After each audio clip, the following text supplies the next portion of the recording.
Good morning to you and welcome to New Day Saturday edition. We're live on TV3, also live on 3FM 92.7, and we're streaming live around the world at 3news.com, also on our Facebook page at TV3 Ghana. It is the 11th day of August 2018, and we're excited to be coming your way as usual with lots of exciting conversations regarding topics that have made the headlines during the week. We encourage you to send through your messages, your contributions, remarks, whatever it is you have in respect of these topics to our WhatsApp number 050-0607-070, and we will read them as we go along on the show. Today on the show, interesting discussions that will keep you glued to your sets. Trust me, that is guaranteed. We'll start off looking at the energy sector where Mr. Boakye Ejiakor has been fired. Now, after close to 2 weeks of discussions on the propriety or otherwise of the renegotiated Ameri agreement, the axe finally fell on Mr. Boakye Ejiakor, the immediate past Minister for Energy. Now, on Monday, the 6th of August 2018, the President, Nana Addo Dankwa Akufo-Addo, sent Mr. Boakye Ejiakor packing out of the Ministry of Energy, and in his place assigned in an acting capacity Mr. John Peter Amewu, then Minister of Lands and Natural Resources. Now, Mr. Amewu, by the way, I'm sure you know by now, has since the government reshuffle become the substantive Minister for Energy. Now, although no reason was given for Mr. Boakye Ejiakor's firing, it is heavily speculated that his firing is as a result of the controversial renegotiated Ameri agreement, which, by the way, has been withdrawn from Parliament. Now, today on the show, we shall be discussing what some have called, or what some have come to call, the fall of Mr. Boakye Ejiakor. Also up for discussion is the reshuffling of ministers. Now, on the heels of the firing of Mr. Boakye Ejiakor, the former Minister of Energy, the Communications Directorate at the Presidency, in a press release dated 9th August 2018, announced some changes made by the President to the composition of his government. Now, by the set changes, also known as the reshuffling, some 12 ministers and deputy ministers moved around, with 2 MPs and 1 ambassador coming in to fill some vacant positions. Now, questions being asked include the likely impact of this partially reconstituted government. Mind you, the size of the government remains the same. The magic number 110 is still intact. Are we likely to see a further shake-up of this government anytime soon or not? On the show this morning, we shall try to figure out exactly what the reshuffling sought to achieve.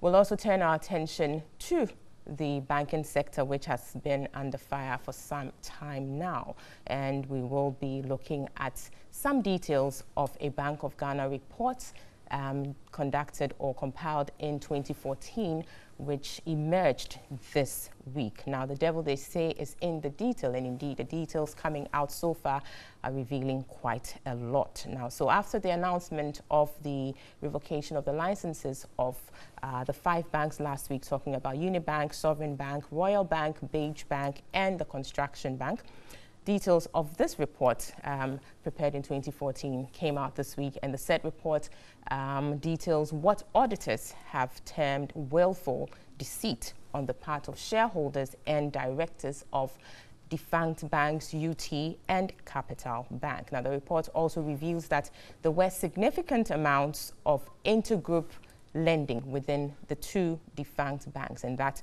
the banks were run by owner chief executives with complete disregard for internal rules and banking regulations. Now, some have likened the operations of these banks to the operation of what is referred to in our local parlance as a pampemu store, in other words, sole proprietorship. So how is it that a company that is set up as a limited liability company end up operating as a sole proprietorship? We will try to understand exactly what went down with these banks. So this morning on the show, we shall be looking at some of the troubling facts that have emerged so far in respect of the banking sector. Again, up for discussion, we'll turn our attention to the double track system And it's coming out, according to the ministry, that whilst the double track system is soon to be implemented, the double track system in particular will be a temporary measure, but the semester system will be a permanent one. So in effect, the semester system in the second cycle institutions would now come to replace the over 70-year-old 3-term system that we have had for some time now. The government remains committed to the implementation of the double track system, even though there's been so much opposition to this announcement. On the show this morning, we shall be looking at the new details of the double track system at the commencement of the 2018-2019 academic year fast approaches. These are the topics we have for discussion this morning. Stick and stay with us. We'll be back after the short break. I will introduce the panelists then, and the conversations will start. See you shortly.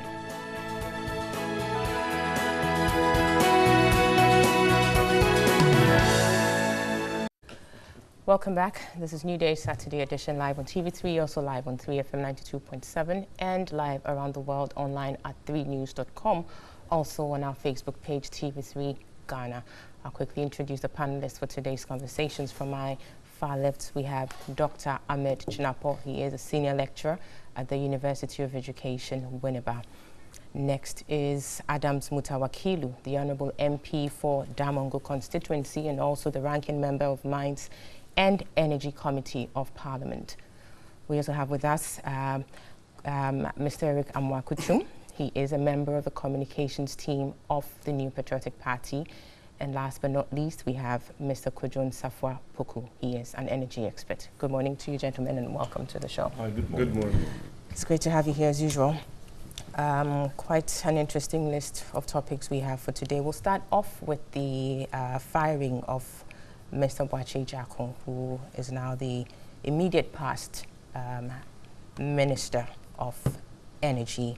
And this is a man who was described by the President in a State of the Nation address as, in glowing terms, described as working tirelessly, around the clock to fix the situation with Dumso and all of that. So for the President to have yielded, as it were, to the pressures that came to bear in the midst of all the back and forth about the controversial renegotiated Ameri deal, some have described the President's actions as being commendable, particularly in a situation where we hardly see these things happen. And indeed, quite a number of people have commended the President for that. But we're looking at it this morning on the show. Is it something that, I'll start with you, Honourable Mutawakilu here.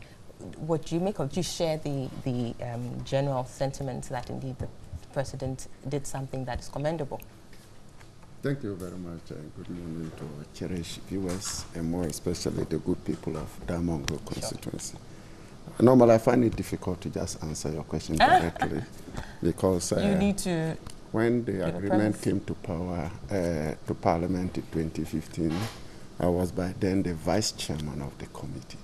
And so many civil society organizations had raised questions in respect to the cost and had tagged Parliament a different name. And the government came in, this government now. Back then opposition. Yes, attributed it to robbing the state of $150 billion, attributed it to former President Mahama, used it in the campaign, came to power, make all attempts to abrogate it, couldn't, and therefore came with a novation agreement, of which the President endorsed, that was discovered at the committee level, more critically the minority, and finally the minister got fired. So if I just respond directly to your question, I will not be fair to the people of Ghana.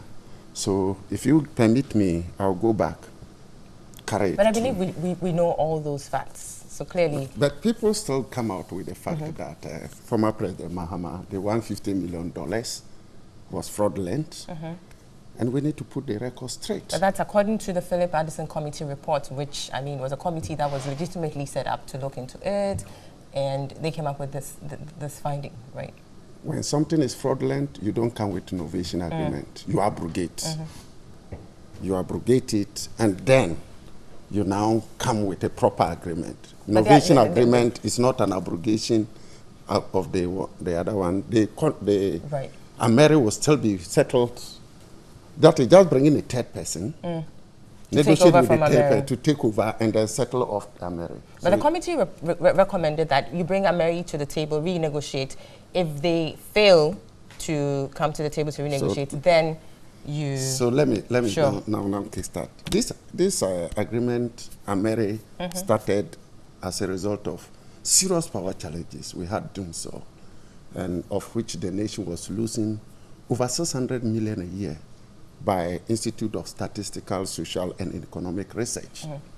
In fact, in 2017 August, the president of the country, 2017, I mean, Nana Akufo-Addo quoted ISA by saying that Ghana lost $618 million as a result of Dumsor in 2015 alone, and which is consistent with ASEP report in 2014 and 2015. In 2014, we lost 622 per ASEP. ASEP or ISE? ISE. Okay, ISE. That is Institute of Statistical, Social, and Economic Research. And at that time, the president needed, that is President Mahama, needed to take a decision, which is hard but necessary, by bringing emergency power plants. One, set up power ministry from the energy ministry. And one of the emergency power plan was car power. The MPP in opposition criticizes it. Ended up at the Supreme Court. They lost the case. And therefore, we thought that when they came back, they would have the opportunity to do it. They came and extended it for 10 years. That is another matter the minority will be looking at. Then Ameri came in. And when it came in as an emergency power, we in the committee considered 3 options, which the government had considered already: rental, outright purchase, and BOT, that is build, own, operate, and transfer. Rental was expensive because it will operate for 10 years. We pay $473 million, and they will take the plant away. Outright purchase, we didn't have the money. We need to go and source money. How long will it take to get the money? They said, Minister of Finance. It was an emergency situation too, yes. So you needed to act. We need 4 to 12 months. And 4 to 12 months means 1 year. We'll be losing about over $600 million. So that one was out of the way. The BOT, we requested for all the necessary documentation, including value for money, PURC report, finance, giving approval, and all the necessary protocols. But they lacked the AG's legal opinion, didn't it? No. According to the Philip Addison Committee report, they lacked that. We seek all those things. It didn't take 1 week in Parliament like they wanted to do. It was in Parliament for more than about a month. So we had the opportunity to ask them to bring evidence of which they brought. And that is why it was consensus. All parties agreed that it was the best for the nation. They came out and said that was fraudulent and that shouldn't cost $316 million. Was it really by consensus? Because the opposition back then, the NPP now, I mean the government now, resisted it. No. It was seconded by Honorable Katie Hammond. The Hansard is there. And the government cannot say then on the floor of Parliament they resisted it. We all agreed to it. No one opposed or made us write the report as a majority decision. No. The facts are there clearly. So it became operational. They said that this shouldn't cost more than $360 million, and that if it is $510 million, former President Mahama had swindled this nation of $150 million. Yeah. We resisted. We told them, we explained the facts. And as to date, they haven't been able to prove beyond reasonable doubt that this agreement was fraudulent. And when they came to power, the first committee was set up by the former Minister for Energy, where Philip Addison was the committee chair. They went to Dubai, being financed by Ameri. You are going to investigate somebody, and to go to Dubai and investigate the person, They bought your plane ticket, they accommodated you, they fed you, they gave you something to go for shopping, and they came back. no, these are facts. Sure, so yes, which they agreed. Pocket money or something to go for shopping. Pocket money, you go to shop small, Dubai gifts. You came back with a report. As we speak today, it hasn't been officially made known to Ghanaians, the committee's report. In fact, when he appeared before the committee for this innovation agreement, Honorable Jinapo asked for a copy of the report, and he said it was confidential. We have to draw his attention that the committee was like a high court. But that report is online. He said he has not admitted that. I've sourced a copy from the internet. I'm telling you that. I'm telling you vividly. I'm telling you that vividly before us, the minister was there. We asked for a copy. He said it was confidential and that what is out there is not the true report. Okay. And we asked him to provide us per our standing orders and the Constitution. Nothing formal has been brought in terms of that report. Very well. So we used that committee to ask for it. And he said it was confidential. So we have to make him understand that the committee operates as a high court. And when we request for document, he cannot say it is confidential. He will not provide it. So that is what. But was it provided? No, we were to meet again. You haven't met since? We haven't met since. So now this comes the innovation agreement. It was calculated attempt. It came on Wednesday. We were to rise on Saturday. It came on Wednesday evening, 7 p.m. that it was late. We were scheduled to take that report 4 p.m. on Thursday, which was very short, less than 24 hours. So some of us had to stay in Parliament up to 12 midnight. Then the following day, they cancelled it at 4 and made it 9 a.m. on Friday. And that was the time the burial service for the former vice president was taking place. Meaning that as NDC member, we'll be interested in the burial. But our minority leadership, led by Honorable Haruna Idrisu, directed that the Finance Committee and the Mines and Energy Committee should concentrate on the document. So we should go to the committee meeting with all the facts that we had. And there we went. And the first was the protocols that we needed. Because bringing a... But I need you to be wrapping up bringing to go to the bringing an agreement of so this... long and short is, it lacked those information you needed. No PURC. No AG's legal opinion. No AG's legal opinion. No finance minister, because Public Financial Management Act Section 33(1) requires it. Then the most interesting thing was that in their tariff structure, comparing the old and the existing, we indicated that the capacity charges was 5.5 cents per kilowatt hour.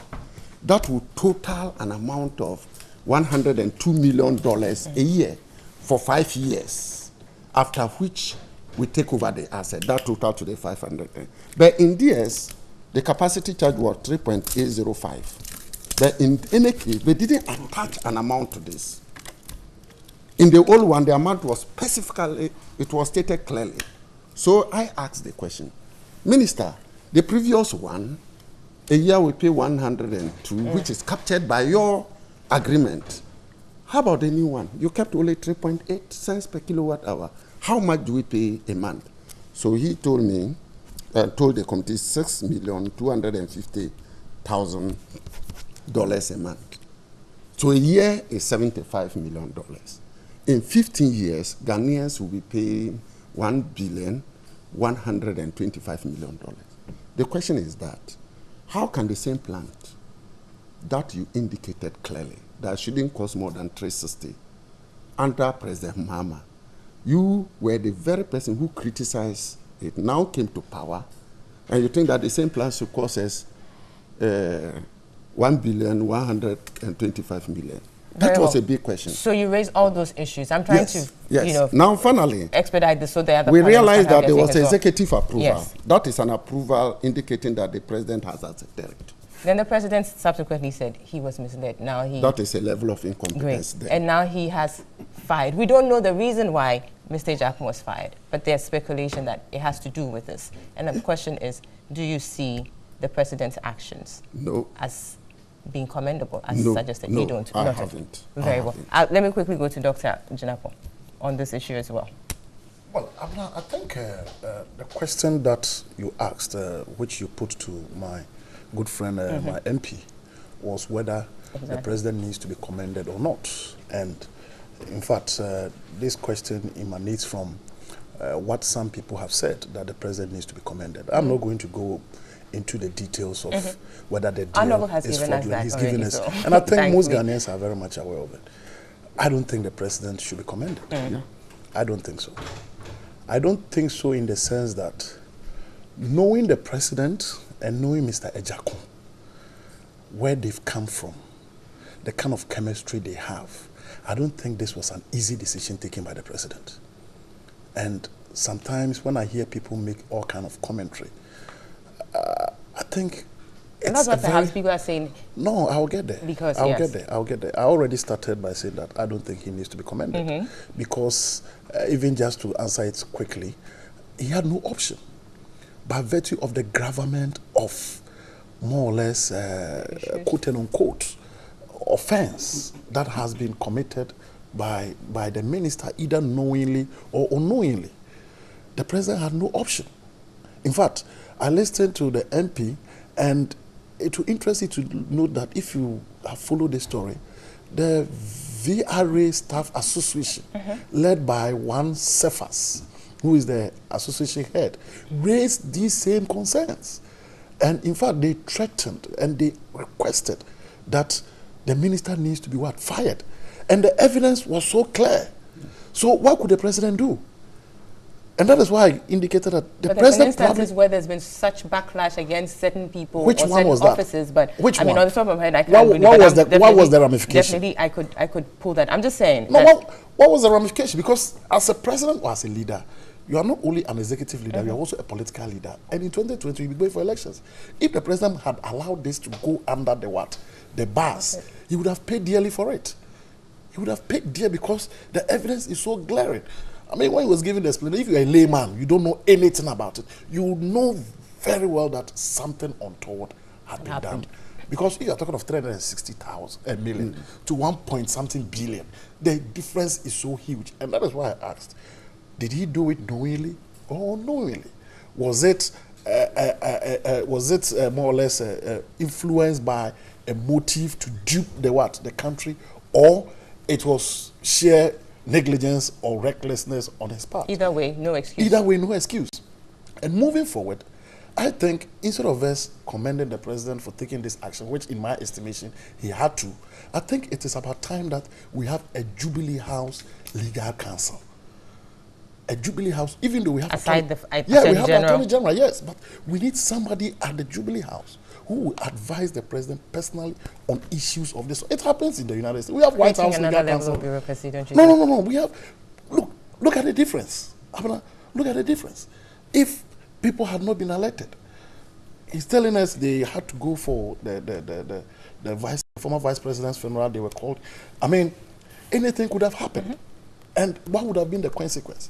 So I think... But let's not rule out the role of civil society in all of this. Yeah. I made reference to Cephas at the VRA, the VRA yes, but also ASEP. and other agencies. Look, it's unfortunate.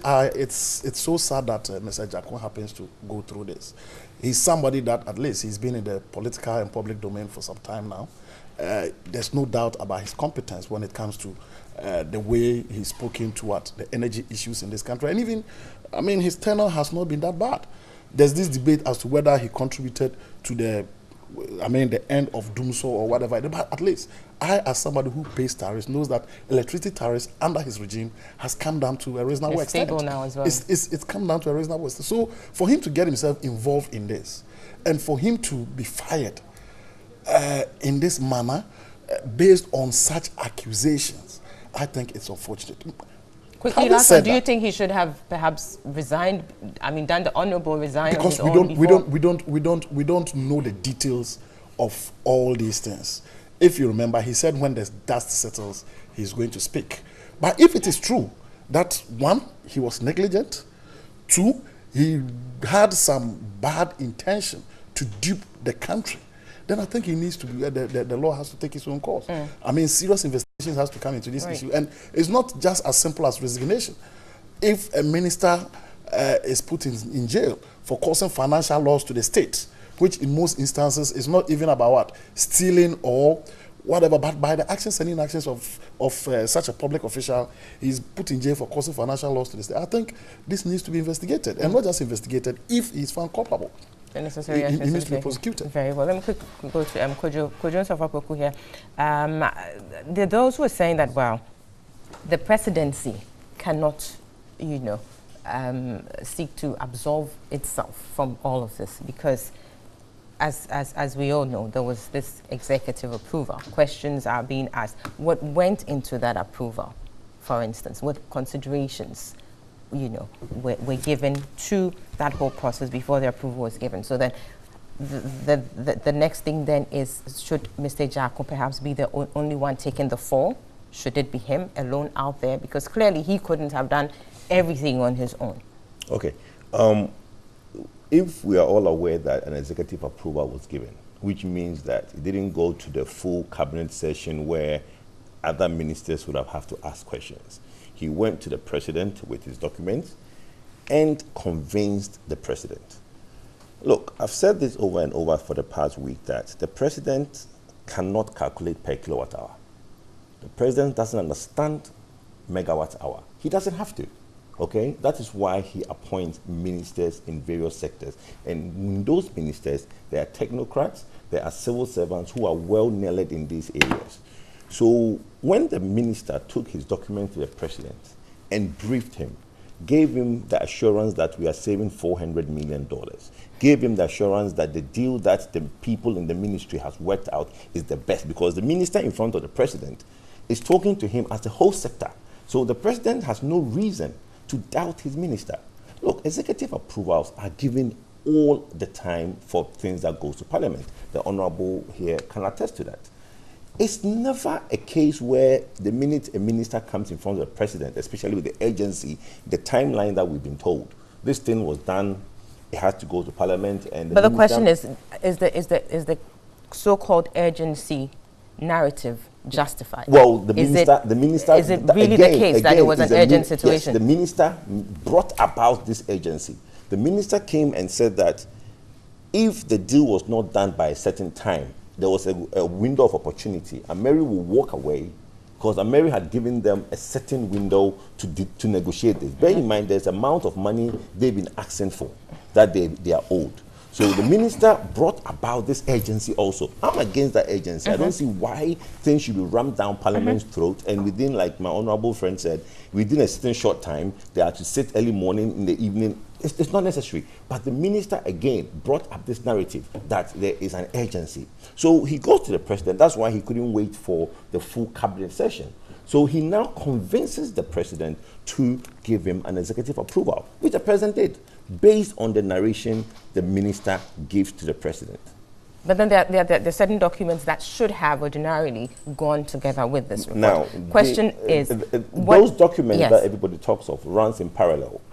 The executive approval or cabinet approval is one that you need to go to parliament. The minister's signature or the finance minister's signature on the memorandum of that he sent to parliament is also needed. Then the Attorney General's opinion. Whether the president asked him, do you have the Attorney General? Do you have PLC? I don't know if exactly. And those are the questions we're raising. Fine. What were those shouldn't those have been considered, for instance? We don't know yet. We don't know that, but let's stick to the conversation between the minister and the president and how we don't even know that as he got an approval. So there was a conversation, there was submission of documents, and the president, based on that, gave approval. Look, we have to agree and admit that there was a process that led to the executive approval. The president didn't just wake up and give an approval. Exactly, and that's a question. What were the considerations that went into... Well, it would be the details of the deal. And the minister, look, the minister sent a memo to parliament, sat in front of the energy committee, and tried to convince them. And as my honorable friend said, it's a high court. It's the high court. So if you go in front of them, you are trying to pass something through the parliament of the house. The minister felt strongly about that document. He wouldn't have, it wasn't something that was leaked. Oh, the minister is thinking about doing this, so it's been leaked and he's gone down for it. No. He signed it, submitted it to parliament, it was submitted to the subcommittee. He sat in front to defend it. So he felt strongly about it. So let's not try to downplay the role of the minister in convincing everybody that... I don't think anybody is trying to downplay well, that is why he's gone down for it. I don't think anybody should now extend that to the fact that the president is complicit or the president is... No. The president took advice of his minister, gave him approval to go ahead and do the work that he's been asked to do. The minister basically misled the man based on the figures. And that's what we need to interrogate further. When he says misled, the numbers, what does that mean? Let me explain to you what it means. Okay, look. In the minister's memo, he sought to put out across that the government, the country saves 400 million. We don't. We only save 89 million over 2.5 years. So that is you've misled. It's a misleading okay? statement. Now, the issue of trying to make it look like somebody is taking over a 300 million liability and you're going to reward him over 15 years with 1.1 million or $75 million a year, it's not a good deal. Okay? So there are two issues. There's an O&M, operation and maintenance contract, which exists in this country between Medcar on this deal.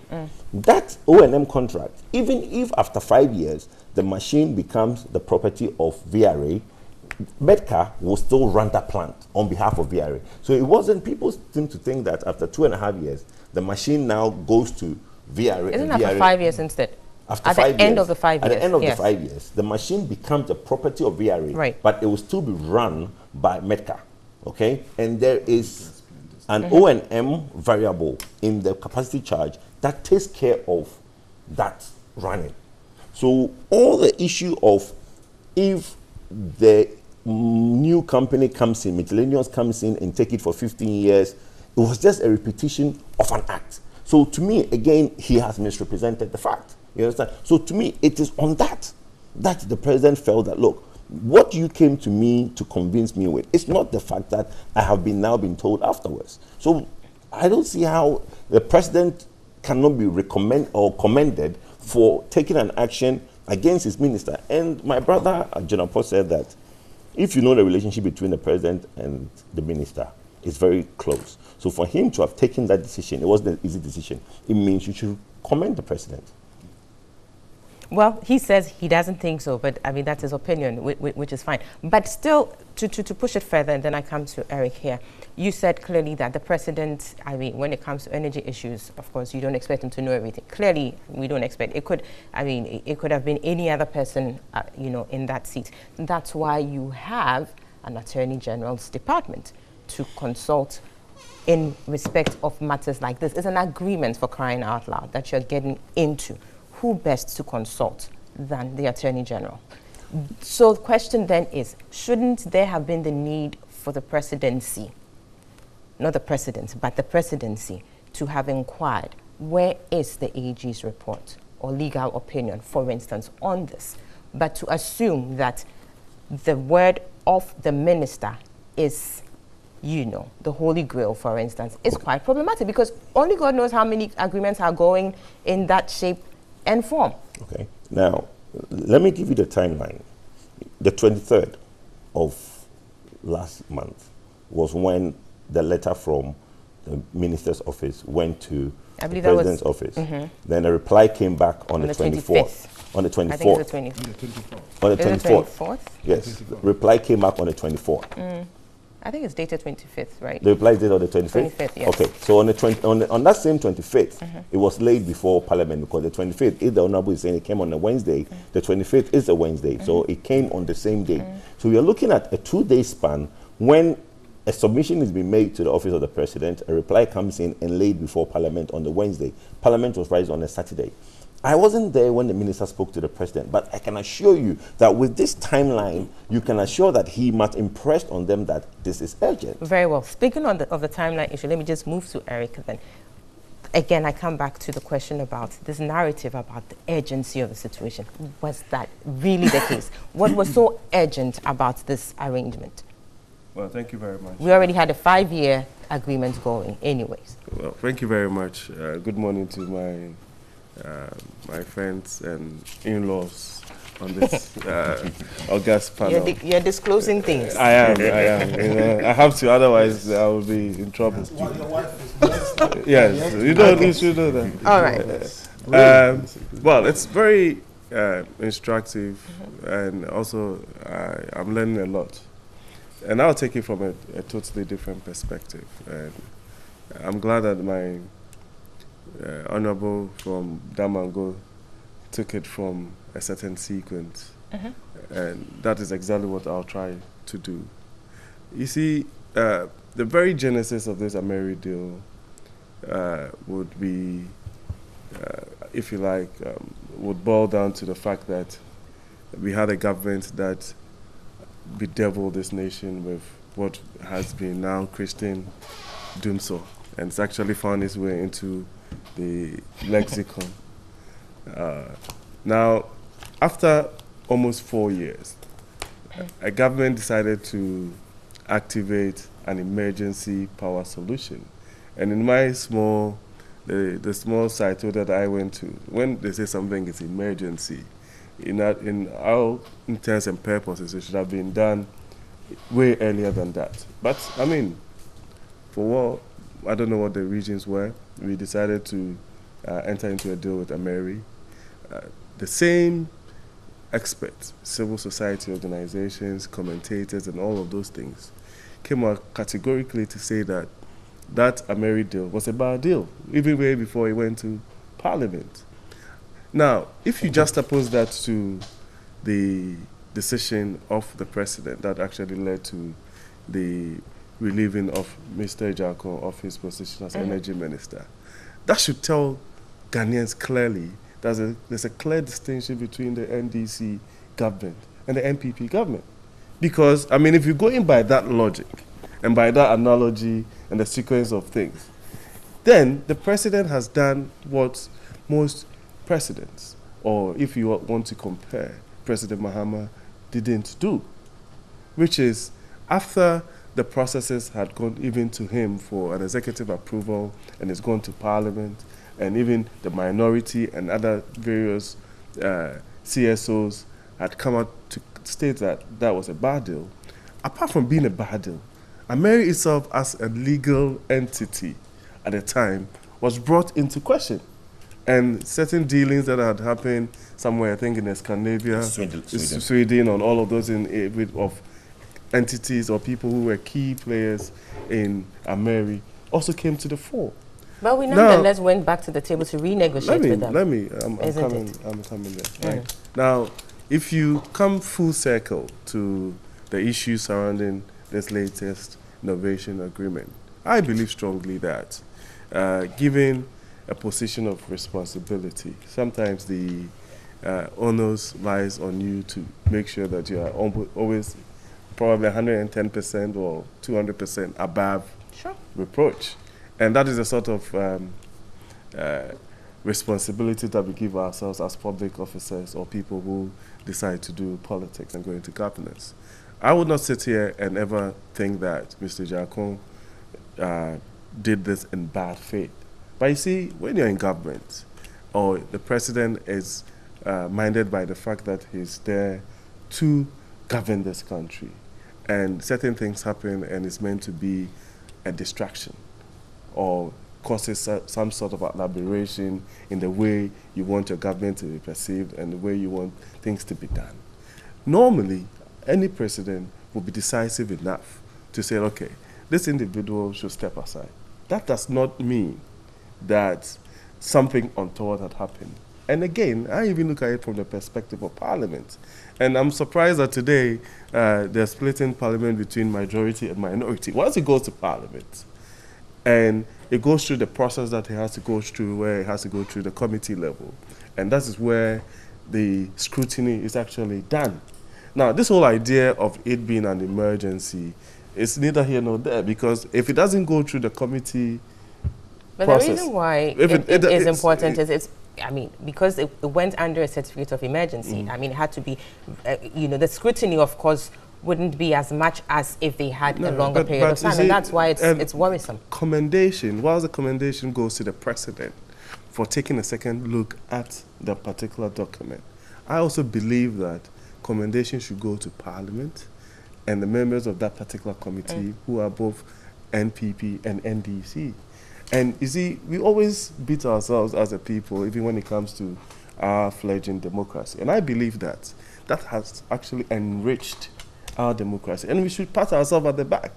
You see, how many times do we have examples of these things happen? Listen, you see, when we sit on platforms like that, just to bring or apprise the memory of our viewers, we had a deal called XTX, which was championed by former President Mahama when he was vice president. What came of it?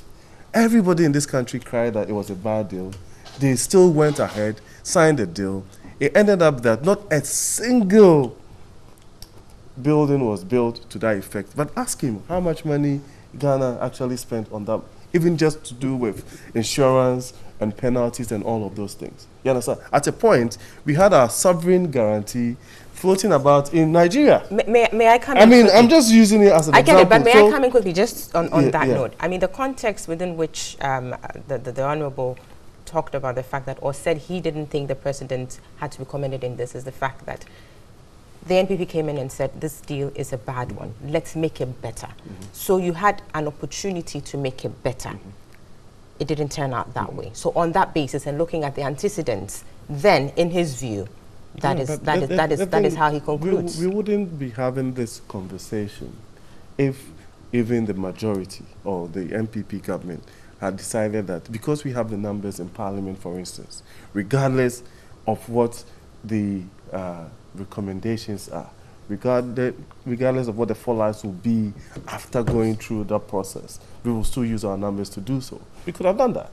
And I was trying to give you an example, even an example of what happened with the CDB loan. When NDC were in government, there were calls that it was a terrible deal. As we speak, every time we wake up in the morning, we're saying that, oh, na sika neba. The money never came.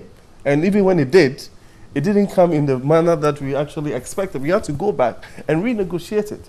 I am saying that if you compare these two things, and I don't want to do a personality thing here on this platform where we have individuals who, for one reason or the other, have been accused, or there's been allegations that they have been involved in some kind of malfeasance and all of those things.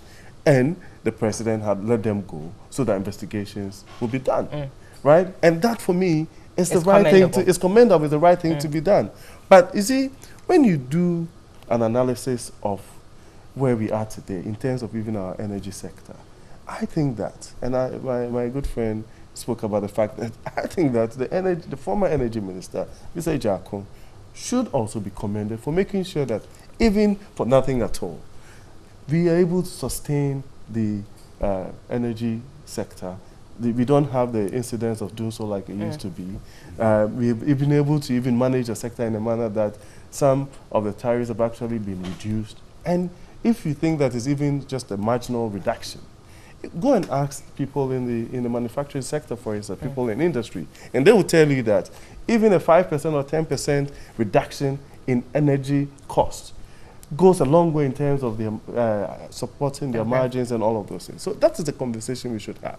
I believe that we should also take lessons from some of these things, that whilst we are still developing as a democracy, commending our legislature, making sure the executive also is apt and doing, and having a judiciary that will be able to support it, it's also imperative that we do not go back to making some of these mistakes, and make sure that once we are signing deals, we've had examples of presidents, right, giving executive approval for things that should have actually gone to Parliament. That's fine. Right? I mean, and so in this particular case, and like Kojo said, listen, it wasn't that an executive approval was passed and some kind of assent was given to it and then a deal was made to go through. It still had to go through the parliamentary process. I believe strongly that... But for the scrutiny of the parliamentary committee... No, but that is the reason why. That is the whole basis. And civil society. Right, that's the whole basis. And I'm sure that is the wisdom for the reason why we have a devolved arms of government, where you have the legislature that's checks meant and balances. Checks and balances. Right. So for me, on the whole, right, we are meant to commend the fact that as a democracy we are thriving. Very well. And even as a fledgling democracy, some of these things become terms of reference for us to go into the future. Very well. Thank you. Quickly, Honorable, I'll come to you because I realize you're noting things. But Doc, quickly, and I think that the people who are saying that, well, in the interest of transparency, indeed, the president is not bound to give reasons when he decides to fire anybody. He's not.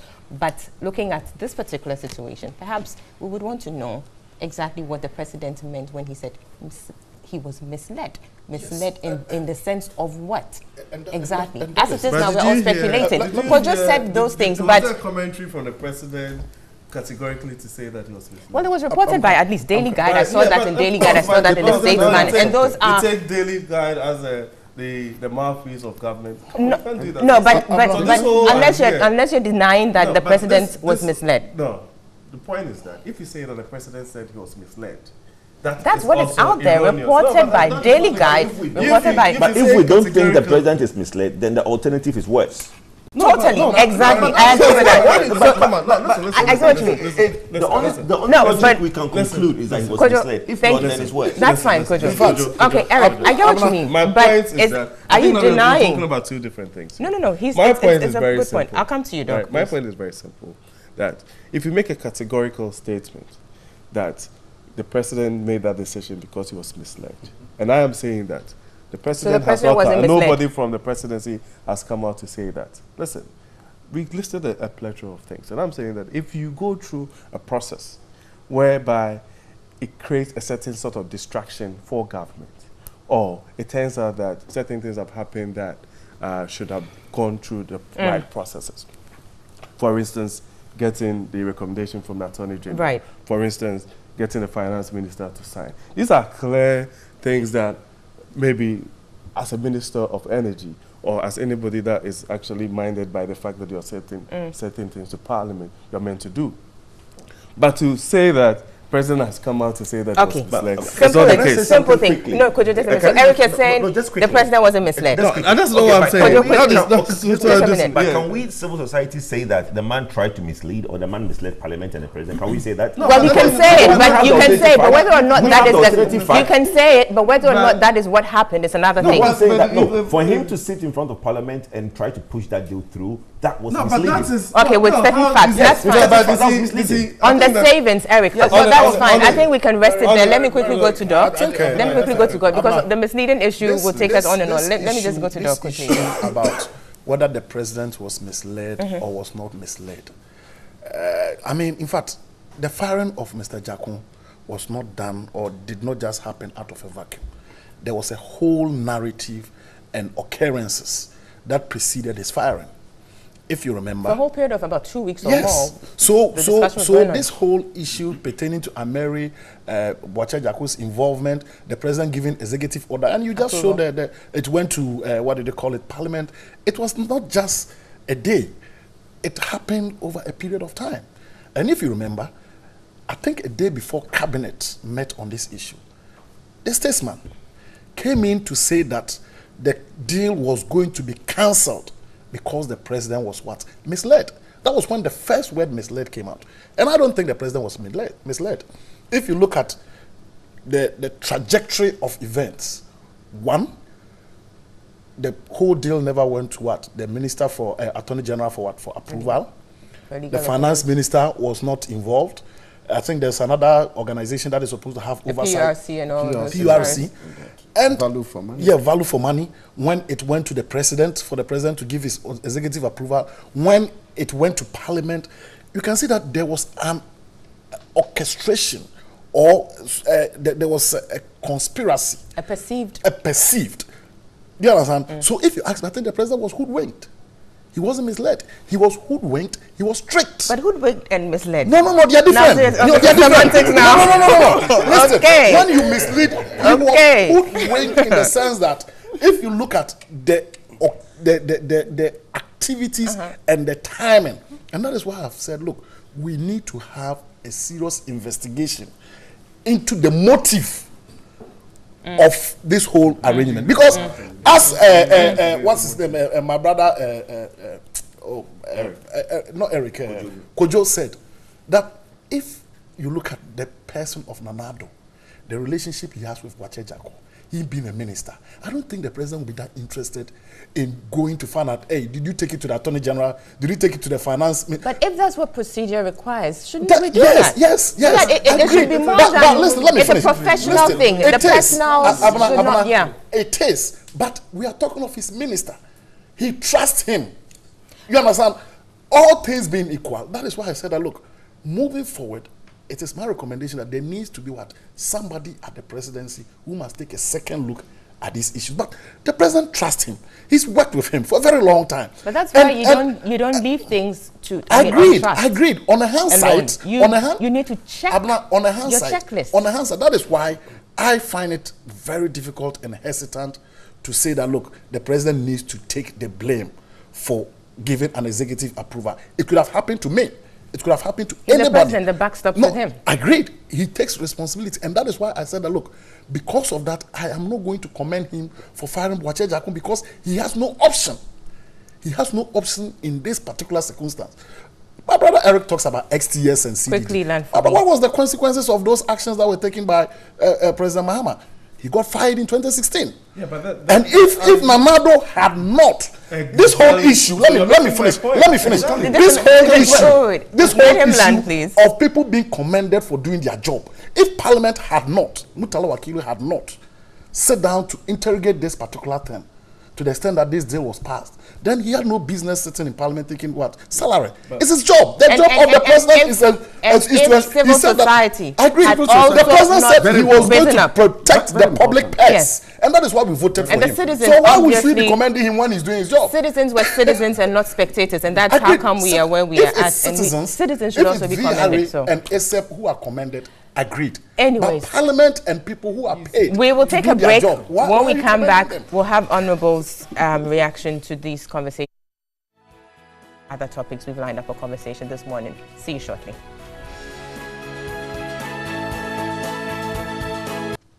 Welcome back. You're still watching and listening to New Day, Saturday edition, live on TV3, also live on 3FM 92.7 and online at 3news.com. Also on our Facebook page, TV3 Ghana. Just before the break, we were looking at the sacking of Mr. Boakye Jackon, who is now the former Minister of Energy, and we're looking at the renegotiated Ameri deal. Of course, the president gave no reasons for the firing of Mr. Boakye Jackon, but of course speculations are rife that it had to do with the controversial renegotiated Ameri deal. So we're looking at that, but we'll be wrapping up on that conversation very soon. I will give Honorable Murtala Wakilu his last bite on this issue, but I know you've taken certain issues you need to respond, but let me just also, I have one direct question here, which is that in all this, I keep talking about civil societies, response and everything. Clearly, ASEP is one of such civil society organizations out there, and ASEP for the longest time has been on this Ameri deal. Right from 2015 when it was signed, ASEP said the deal was bad. Original deal wasn't good. And then the renegotiated one, they came out clearly, said that. So one thing really is clear, ASEP has been consistent. So yes, there may have been this hitch with this renegotiation of the deal, but it doesn't take away the fact that, of course, the original deal is also problematic. Let me come. First of all, yes, ASEP, VRA staff, Institute of Energy Security, Imani, and individuals had condemned this agreement. Credit, very, very good. I collaborate with them, as I'll say. Sometimes where I have challenges in respect to analyzing issues, I do consult all these individuals and states so that they can give me, enlighten me more on those things, to be able to make a better decision. Good. But the condemnation has been both for the renegotiated one and the original deal. That's what I'm trying to emphasize. They condemned the original one, that we could have bought it outright. And that is why I indicated the committee in Parliament consider it. If we want to buy it outright, how much will it cost? The cost of the units is 22.5 million per one. $225 million. The balance of plants, that is the other components that it needs to be able to run, The unit is just like an engine of a car. If you don't need you don't have the tires and it's all not that. a system, yes. So you have the balance of plants. It total about 280. We asked them, go and do an analysis. If the government wants to go for a loan to procure with an interest of 9.5, not even commercial should be about 20%. Over a 10-year period, how much will we be paying? It came out that we'll be paying $411 million. How long will it take us to get the loan? 9 to 12 months. That is approximately a year to even source the loan. And you know, as I say, Institute of Statistical, Social, and Economic Research said we are losing over $600 million a year. As an MP who sees how this is affecting companies, they are laying off workers, breadwinners, the whole family is down. I have to make a very important decision. And that is why we consider the BOOT is better. So you think the original deal, despite the opposition by civil society organizations such as ASEP, Emmanuel, you think is a good one? I will urge the civil society to do that, factoring in the economic loss. And when we talk of emergency plans, somebody says there should be the next week. Every normal plan takes about 4 years. A Mandi power plant, we signed it in 2015. It will come on stream in 2019. 4 years. Early power, 4 years. So therefore, when an emergency plan is within a year, we call it emergency. The agency of the agreement to the committee, let me just... Quickly, yes, because we need to wrap up. That it was agent.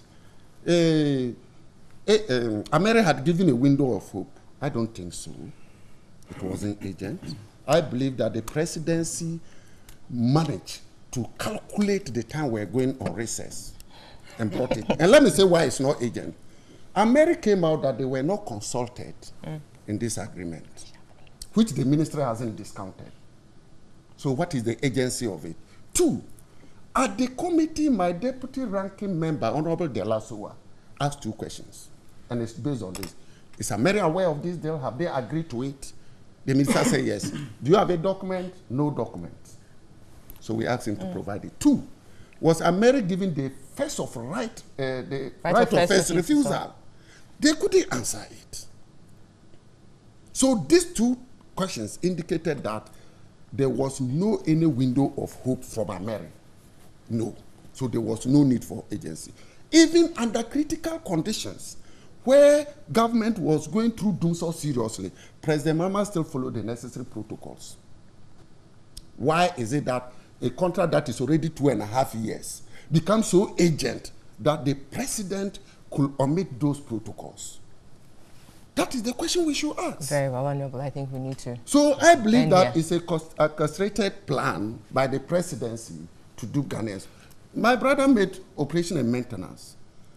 We must be distinguished between owning an asset and operating and maintenance. Owning an asset means you've paid for the cost of the plant. Operating a master is O&M means operating and maintaining it. In every contract, in every PPA, when you say a power purchasing agreement, mostly they will go for EPC contractor, who is the technical operator to do it. So if you feel that, okay, I'll need you to operate over this period, technically to operate and maintain it, you sign an agreement with that. So we must distinguish the Very well. Quickly, Kwejo, 30 seconds on that, we go. I think the letter issue that Honorable brings up, let's set it clear. That letter itself from America contradicted itself.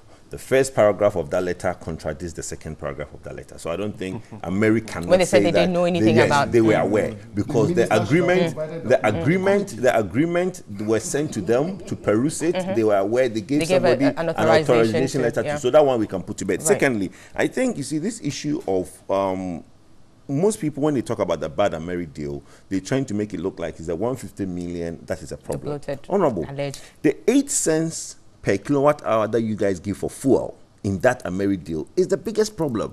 For 15 to 20 years, if you look at the capacity charge as per how much we pay, the 14 cents and even the innovation for the 11 cents, there is a component of 0.8, which is 8 cents for fuel.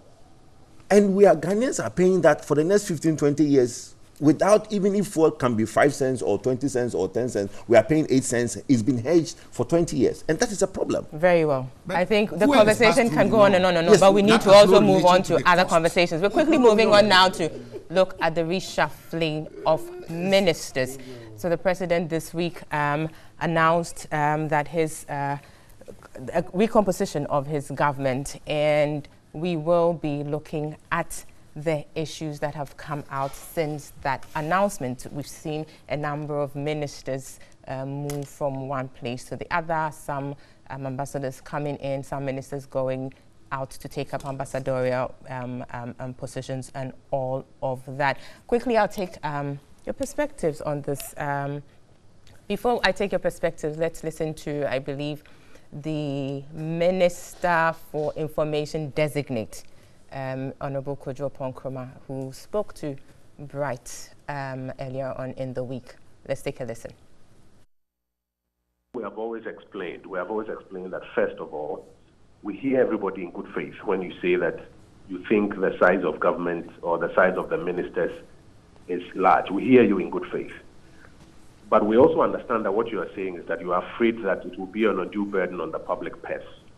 And as I heard my colleague Richard say in the studios a few minutes before I got on the line, the president, cognizant of that fact, has put in place measures to ensure that we are actually doing more with less.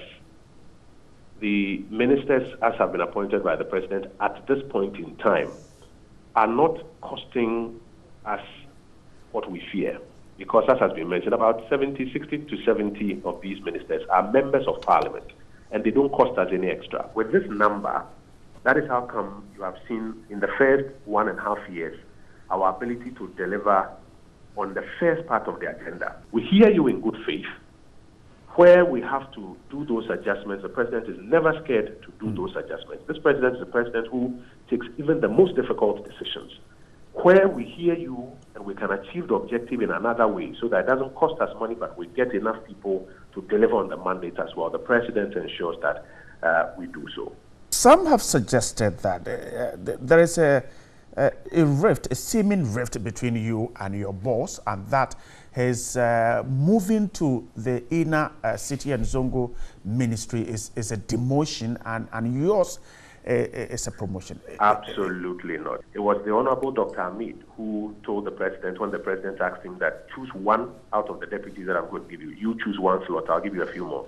He mentioned my name without a doubt. When he came here as minister, as I worked with him, he's the one who literally taught me political communication.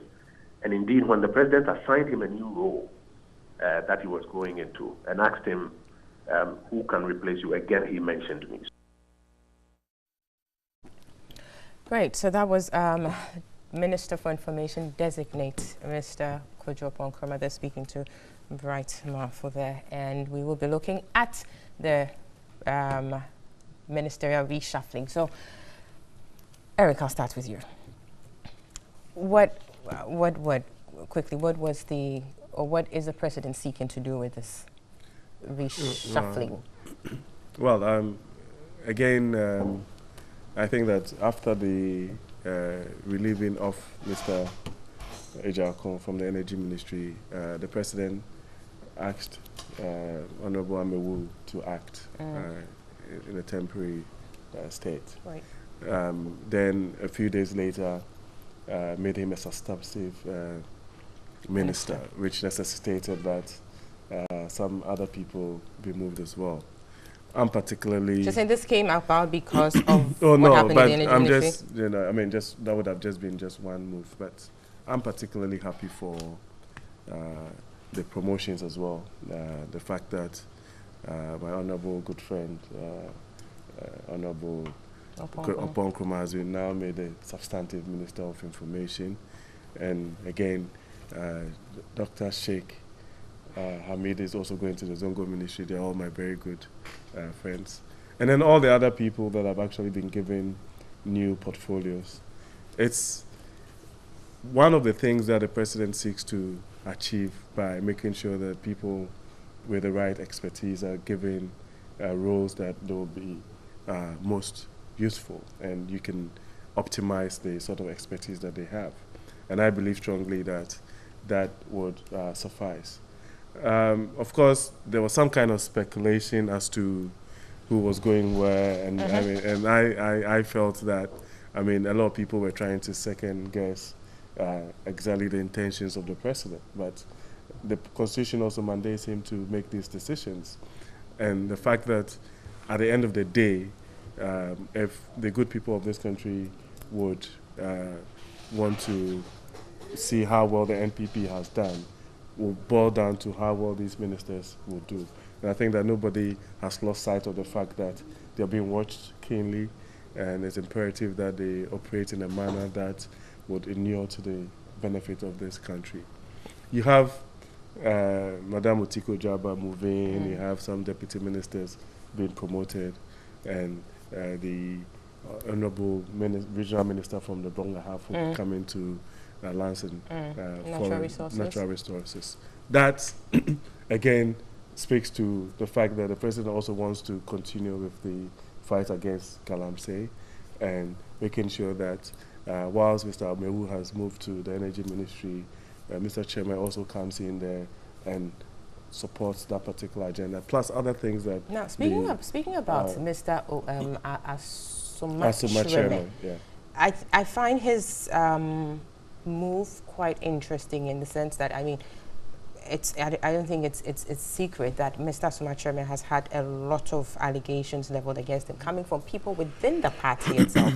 You have, for instance, this man popularly known as NPP Vice Chairperson Brown. Yes, Abronye. Yes, just a minute. Let me land with the question. And some other, I believe one Osuman Banda as well up north, also a leading member of the party, all have leveled some allegations against this individual. I'm not saying that with the allegations it means there's an outright conviction, but looking at the number of allegations, and especially coming from within the party, some are of opinion that perhaps it would be prudent for these allegations to be looked into, and then when the dust settles, you could say, okay, then we can now, you know, this person moved here or maintains his office as so and so. But with the kind of allegations, you know, hanging on this personality, do you think it's the most prudent of decisions to move such a person to a very sensitive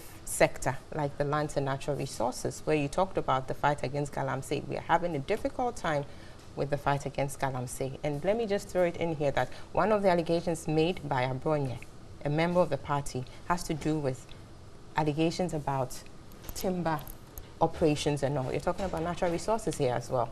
You see,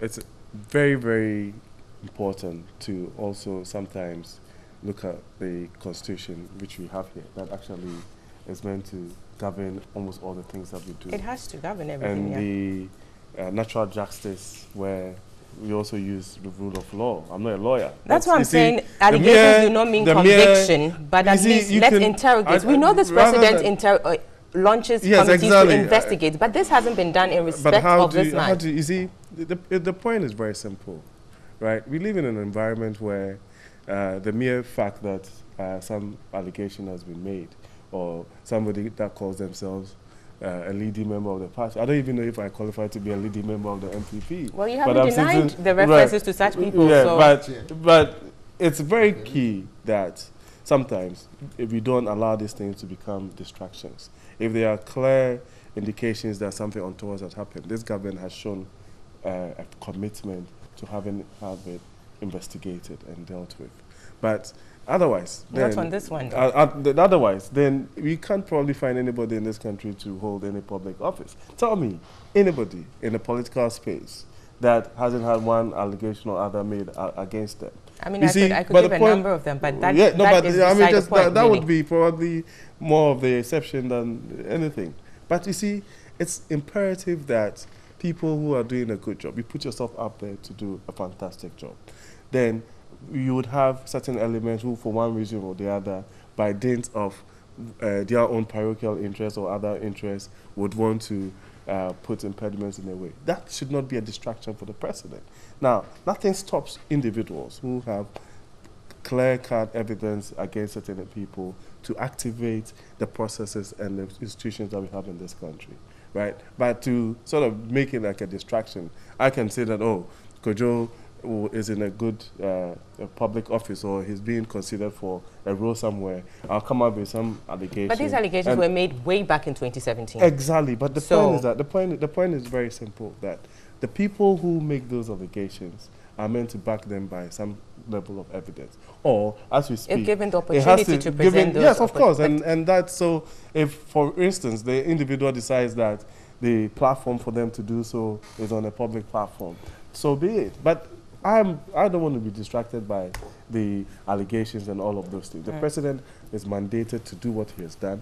I believe strongly that the people who are being moved and the ones who have been promoted are up to scratch. For instance, in the Bora Harbour region, the deputy minister was moved to become the substantive minister, right? And that, for me, is a good thing. We had the issues to do with the Deputy Minister of Information, Perry Okujeto, going to sports and vice versa.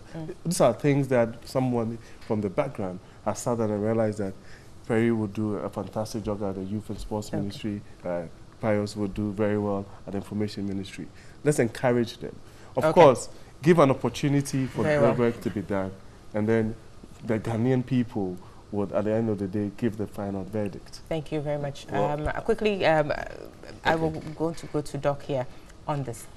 I just want us to interrogate for some time the whole idea of a government reshuffle. What is it to achieve?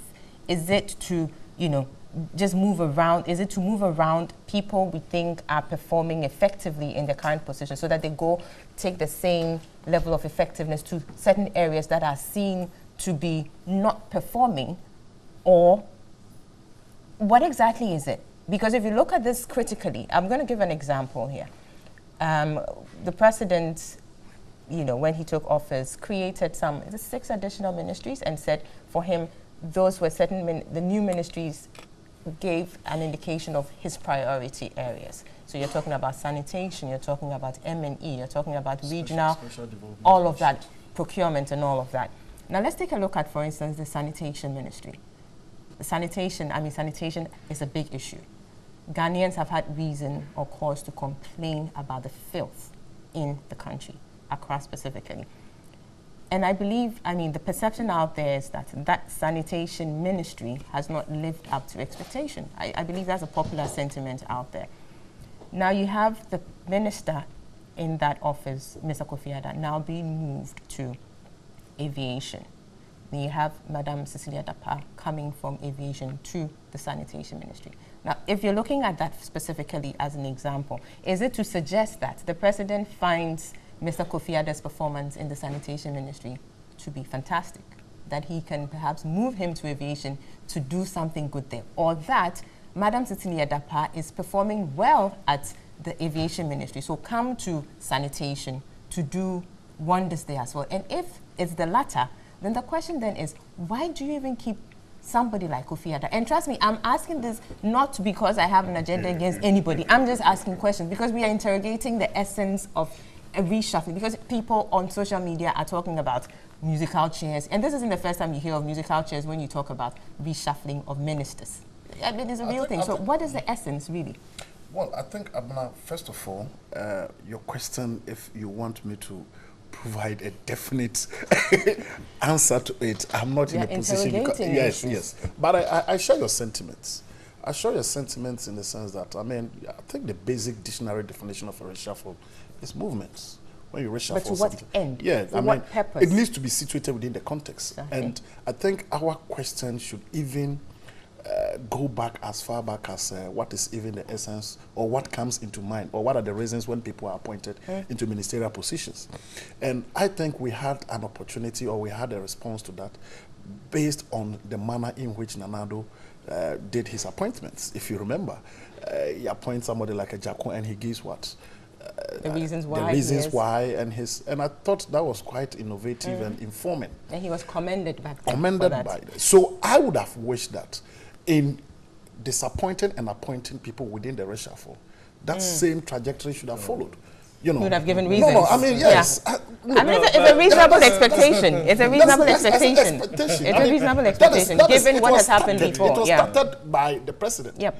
And it wasn't for everybody. I mean, you are picking people and you say why you are picking them. So if you're moving them, at least you give us some kind of information. So if you are moving them, I thought it would have been informing if the reasons were assigned, especially when we have what? A minister for evaluation and what? Monitoring and evaluation. So going back, I mean, I think the reshuffle that was done, Nanado one way or the other swerved most Ghanaians. No, I think most Ghanaians were swerved in the sense that the expectation, and if you listen to the interview between Oppong Nkrumah and Bright, the question was put to him. Most people were looking at the number being reduced. And in fact, if you go to most of the social media commentary and even the mainstream media, there were some programs that the ministers that were supposed to be removed, their names were mentioned. I think Kofiada was one of them. And people even gave numbers. So the expectations of most Ghanaians conveniently can be said to have been dashed based on what had happened. But in any case, the fact of the matter is that, and I go back to Mr. Oppong Nkrumah, where he was asked why the president did not reduce the number of ministers. And he said most of the ministers are parliamentarians. It's not as simplistic as it is. When we say ministry, it's not the minister, the infrastructure. No. We are talking of a ministry of Zongo development, which never existed. When you look at the 2017-2018 budget allocation for these ministries, capital expenditure, you're supposed to have director, you're supposed to have accountant. But so those were to operate from the presidency. No, I agree. There are some who operate from the president, but there are some which are ministries. If you take Minister for Private Sector Development, it's a ministry on its own. Hawakumsin's ministry, it's a ministry on its own. You know, so if people are calling for a reduction, it's not just about what? The minister per se, but we are looking at the cost. Of course, the president is better positioned and well informed to make a better position than we Ghanaians. And at the end of the day, I think there have been explanations which have been put across that, look, we are looking at productivity. The president thinks that this number of ministers are doing well, and he wants to keep them. All I will say is that the president should be given the benefit of doubt, since he's the one who is what? In the steering wheel, and he sees better than what? Than us. Is that the case? Usually we say the person moving does not see whatever but you the see, one behind who is able to. Abna, the fact of the matter is that the president is better resourced than I, for instance, to know how the performance of what his government is going. You know, and I've heard people say that, look, the president is a listening government. The listening president, and if the president is listening to the sentiments of Ghanaians, that look, we want your ministers to be reduced, to be pruned down, and he thinks that, look, let me keep them as they are because they are being productive. All we need to do is to give him what? The benefit of doubt. That said, this issue about some of the ministers that concerns have been raised about, and with specific reference to the Brown Half Regional Minister, the Brown Half Regional Minister, the concerns that were raised by no meaner person than an MPP regional vice chairman is an issue of serious concern. And there's always the saying that who alleges must always what? Must always prove. But the reverse is also true. When you accuse somebody wrongfully, people have been sent to court for what? For defamation of characters. So if the guy was accused and he never went to court, then it means silence also means what? Consent. Not necessarily on this spot. It's a fact. Not necessarily. But if the guy was accused, let me land. If the guy was accused, and I don't want to single him out as an individual, but what we are trying to say is that most times, when you are in a position of what? Authority, your actions and inactions must always be what? Checked. Sure. Because today, we are talking of an office of what? The Minister for Land and Natural Resources. And I find it quite worrying. When we talk about land and natural resources, it is being equated to Galamsey. That office or ministry is so big a portfolio that you need somebody with integrity to occupy that office. I'm not in any way saying that the minister is not qualified and does not have integrity. But I would have wished that the accusation that was leveled against him needed at that time to be looked into, and to be what? And to be cleared. There were so many ways that it could be done. Finally, there's this new ministry that have been created, Minister of State at the office of the Vice President. I have heard people say that it is illegal. I don't know how true it is. But my simple understanding of how the office of the President or even the office of the Vice Chancellor in my situation, the office of the Vice President is not an autonomous office. The Vice President works in the office of the President. I mean, you are a lawyer and you know better than I do. That is why we never have the Chief of Staff of the Vice President. We don't have, I mean, you all work in the office of what? The President. So what the do's and don'ts of the Vice President is directed by what? By the President. So I find it quite interesting. And I think it needs to be interrogated well. Is it proper for us to have a minister of the, you can have a Minister of State at the office of the President. But assigned to the Vice President's office? That said, I think that those who have been given positions, new positions, we wish them the best of luck. Those who, quote and unquote, have been moved, whether demoted or not, or whatever it is, I think no matter where you find yourself, I mean, if you do your work and do it well, you move up. We've had a deputy regional minister being moved up to what? A regional minister. A deputy minister being made what? A minister. So I think it boils down to what? Performance. And there are some people who have been moved up that everybody says that, look, this person deserves it. Upon Nkrumah, for instance. So it's not as if we are not watching. We are watching. And Ghanaians, look, as silent as citizens we are, now, not spectators. So we are citizens, and I think we wish them the best of luck. Sure. We'll take a break at this point. When we come back, we go to the 2 remaining panelists for their perspectives on this issue. See you shortly.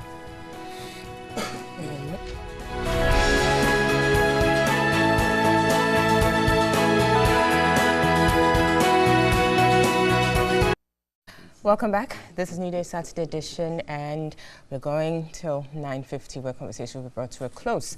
Just before the break, we were looking at the ministerial reshuffling, trying to understand exactly what the objective with the reshuffling is. What did the president seek to achieve with the moving around of ministers? We're still looking at that on this part, this segment of the show as well. But before then, I'll take some messages that have come through. This is from Baba Musa. He says, I think President Akufo-Addo needs no commendation for firing Boakye Jarko. Elsewhere, the punishment would have gone beyond the minister alone. On what basis did the executive secretary give approval to this stinky deal? There's more to this new Ameri deal saga than meets the eye.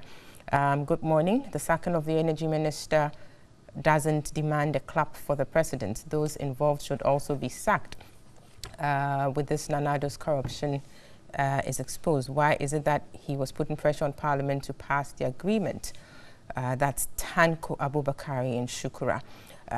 This one is also coming in from Eric in Kwada. So he says, what's the role of the finance minister and the AG before the president's approval? If these people have a role to play in this arrangement, why did the president give the executive approval without the input of these persons? Why the need for such a rush and being misled after all? The president must bow down his head in shame and take the blame for allowing himself to be misled. The visionary president, Nana Addo Akufo-Addo, embarks on cabinet reshuffle. The NDC in their persistent, unfathomable, discordant, goofy submissions reminiscent of the okay, I mean, I think you should go easy on the language. The NDC in the usual mambo jumbo decorated Nana Addo with all the negative adjectives. The most okay, there's a certain word there, I'm not sure what it is, but you're saying that Nana Addo was okay. It is abundantly clear that the NDC has not adduced a scintilla of cogent reason to buttress their preposterous claim of the president being pompous. It is about time the NDC realized functional brains abound. That's K. Kusin Ejiso Besiase. Let me take the last comment here for now.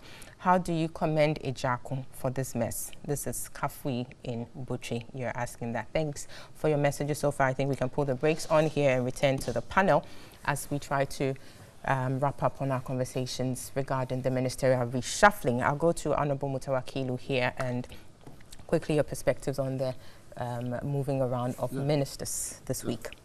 Thank you very much. Truly, any reshuffle will have some commentary before it. And after it. And after it, yes. And we all know that when the president appointed the 110 ministers, his main issue was that he needed a lot of hands to be able to, for efficiency, to do the job. 1.5 years down the lane, the information that came out was that he was going to trim it to 80. Somebody say 87? Yes. And but that information wasn't official, though. Yeah, the government never officially accepted it, didn't discount that point too. Now, it is clear that after 1.5 years, the efficiency that the president expected this 110 ministers to perform is far, far, far, far below expectation. If you do any survey anywhere that the 110 ministers, what spectacular have they performed? They will tell you that they have not seen any. Sanitation is suffering, roads are suffering, water, we have problems. Do you get my point? One village, one dam, still now, they are one village, one dugout, not dam. One district, one factory, the minister has officially accepted that they haven't even done one. When you come to corruption perception index, we're getting worse because this 2016 corruption perception index is far better than the 2017 corruption perception index. And the way indicators things are moving, I won't be surprised if 2018 follows the same trend. So clearly, it shows that numbers do not necessarily lead to efficiency. And anybody who has done economics and know factors of production, when you apply more variable inputs on a fixed input, you achieve a maximum. After a certain point, crowding comes in, and then law of diminishing returns sets in. It should be clear. Ghana, 110, there are so many variable inputs on the same fixed input, or even the fixed input if increment is small. Now, most of these are not functioning because of resources. You realize in the budget, they say Minister for Water Resources and Housing, 200 and something million Ghana cedis. At the end of the day, the minister is giving less than 40 million Ghana cedis. What do you want the minister to do? Should he perform miracles? No. So the bottleneck is the resources. It's not the numbers. If you have... And not the competence of the people then? It's first, competence is one. If the number is too much, even they can all be competent, they will clash. But then if you're saying so efficiency arises and effectiveness arises with the less number, higher output. You are putting in small input, you are getting greater output. You don't put higher inputs. Now, one of the problems is that the resources. Most of these ministries, what they are budgeted for, they are able to get only 20% or 25%. But that isn't peculiar to this government. I mean, in terms of the budget and the actuals, it's always yes, the process, but when you increase the numbers and let the people believe that by increasing the numbers to 110, there will be spectacular performance. That is where we get to. In reality, that is not the case. And therefore, the expectation is that by reshuffle, you will reduce the numbers.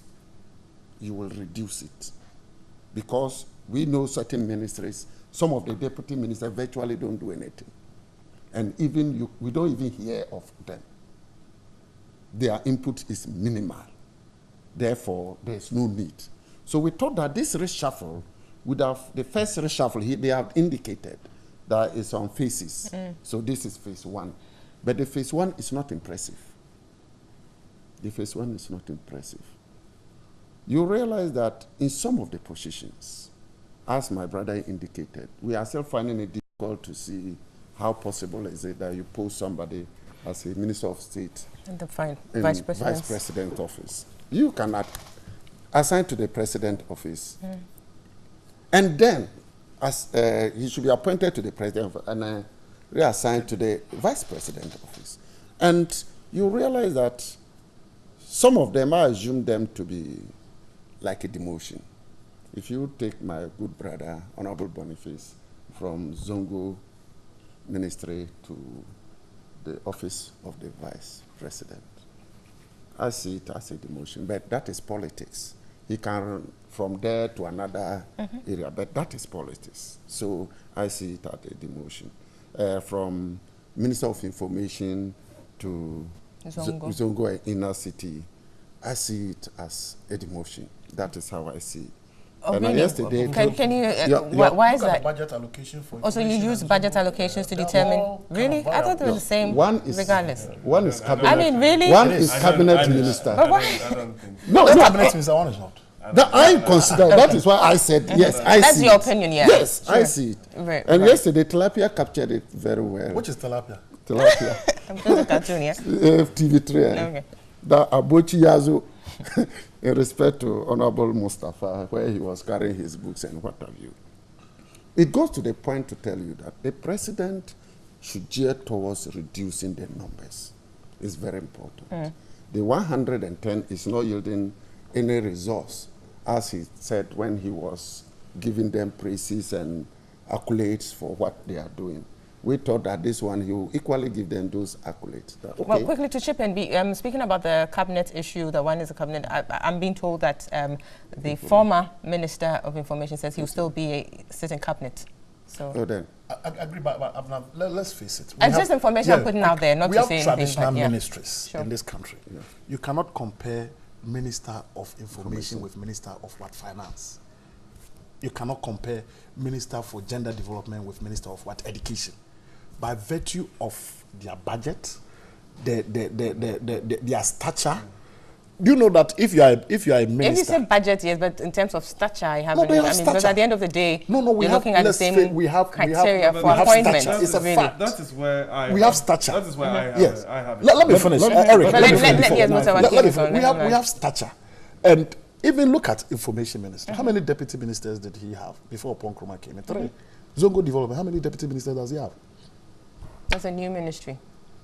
Zongo Development. Where is their office? Office of the President. Office of the President.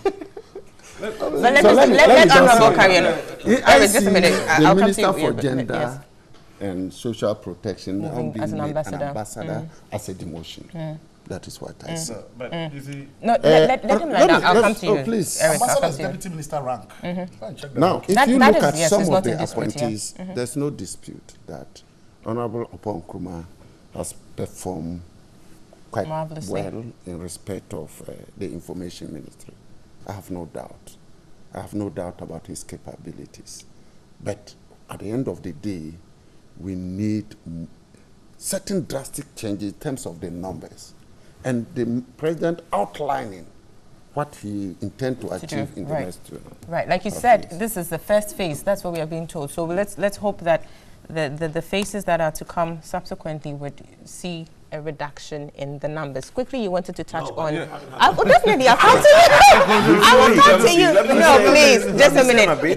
No. He is in reaction to what... No, wait, I can't do that. It's in reaction to... It's like Siberia. Nobody...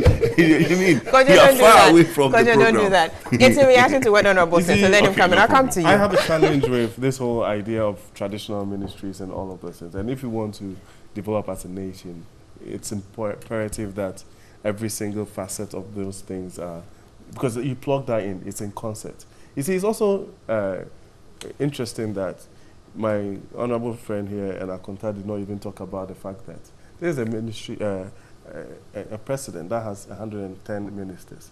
But you see, if you compare that to one that had 87 or so, that a good chunk of them were actually taking double salaries. And if you want to go to that tangent, you see, you understand? It defeats that purpose. I thought you were going to say that. You see, you get an opportunity and you serve based on the prerequisites that the president sets. You also serve when the president actually deems fit for you to do so.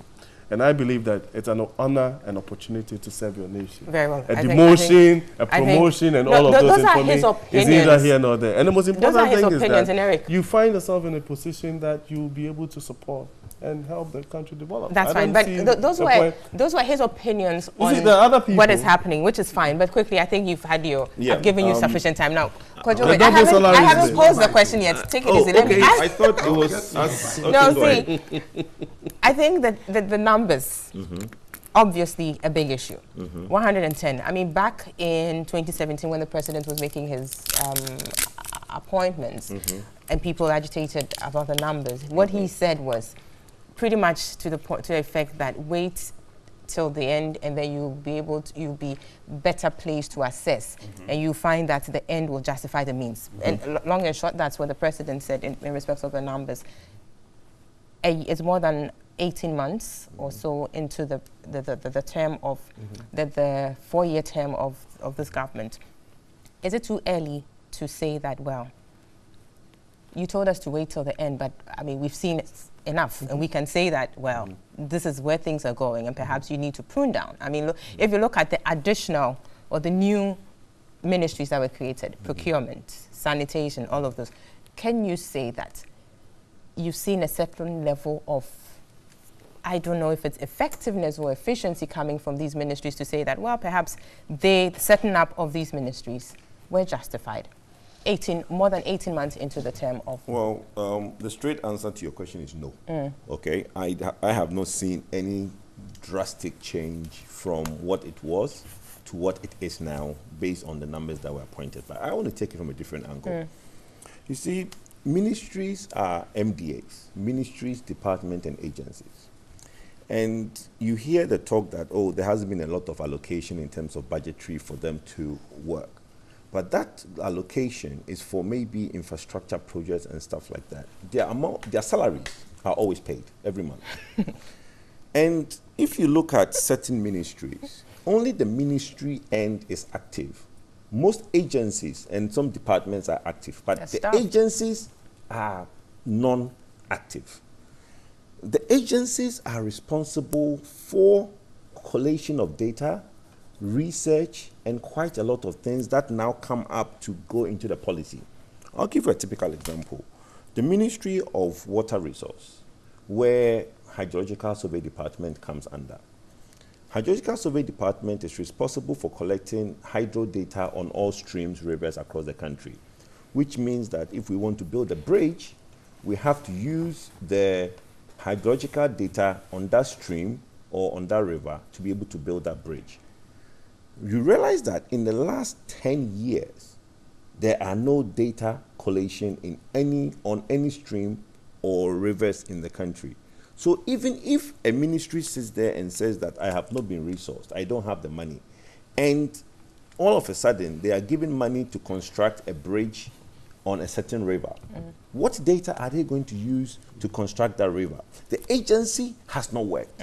They have not collated any data in the last 10 years. So what I have wanted to see in terms of ministries, new ministers coming in, will be to rejuvenate the base. Make sure that the agencies are working, because look, you go to the Kumasi office of the Hydrological Survey Department, you knock on the door, they'll tell you, oh, bear 1 week in your how, meaning that he collects his salary, but he doesn't come to work.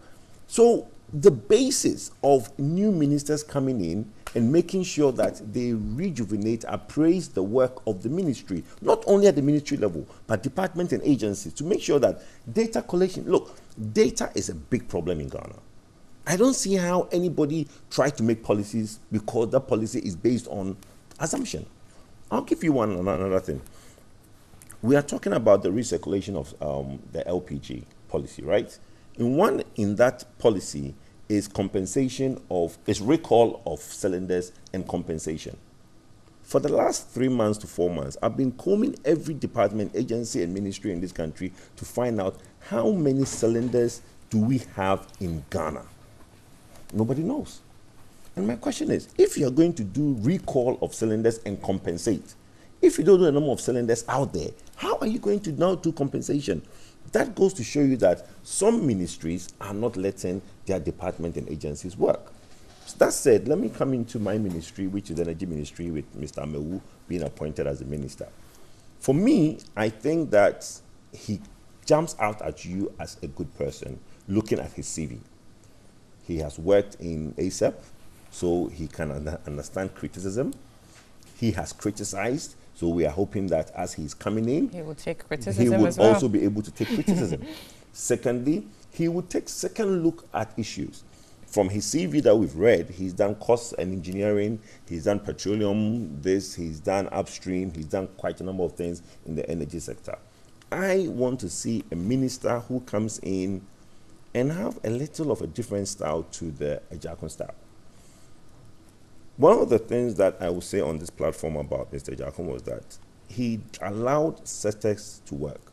He wasn't interfering in other sectors of his ministry.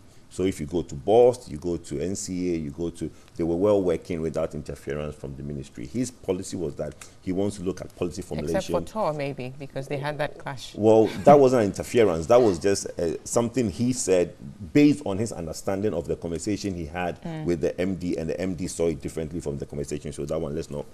But one of the things that I want the new minister to look at will be renewables. I think in the last 18 months of Mr. Ejakun, renewable energy has died. We have not had any new investment or innovation, primarily because of the feed-in tariffs that they have scratched. Ejakun came in with the thought that there should be tendering in that sector, which I disagree.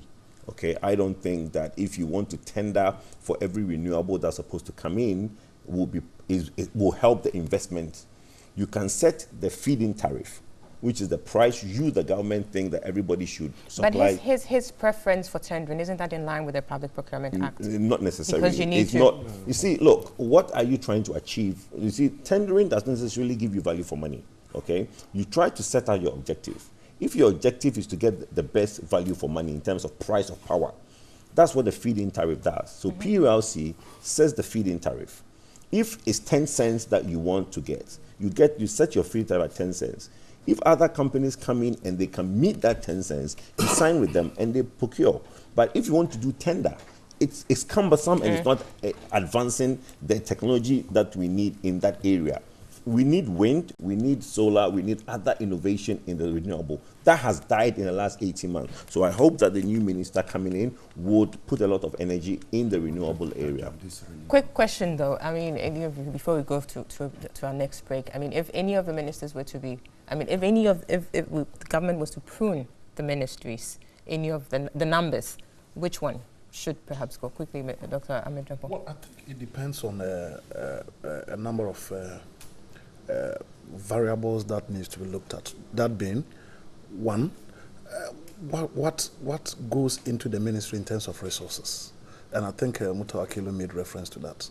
If you give me a ministry such as Ministry of Sanitation, and I'm supposed to clean Accra, I'm not going to clean Accra with my hands. You need resources.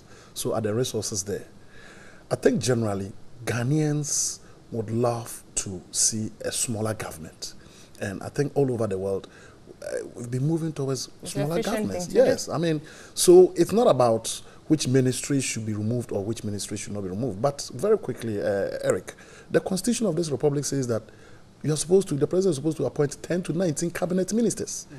It's constitutional. And in fact, what is happening today is that if you are a minister with portfolio, you attend cabinet meeting. So somebody like Boniface, who doesn't have portfolio, is not going to attend cabinet meeting. No, that is a demotion.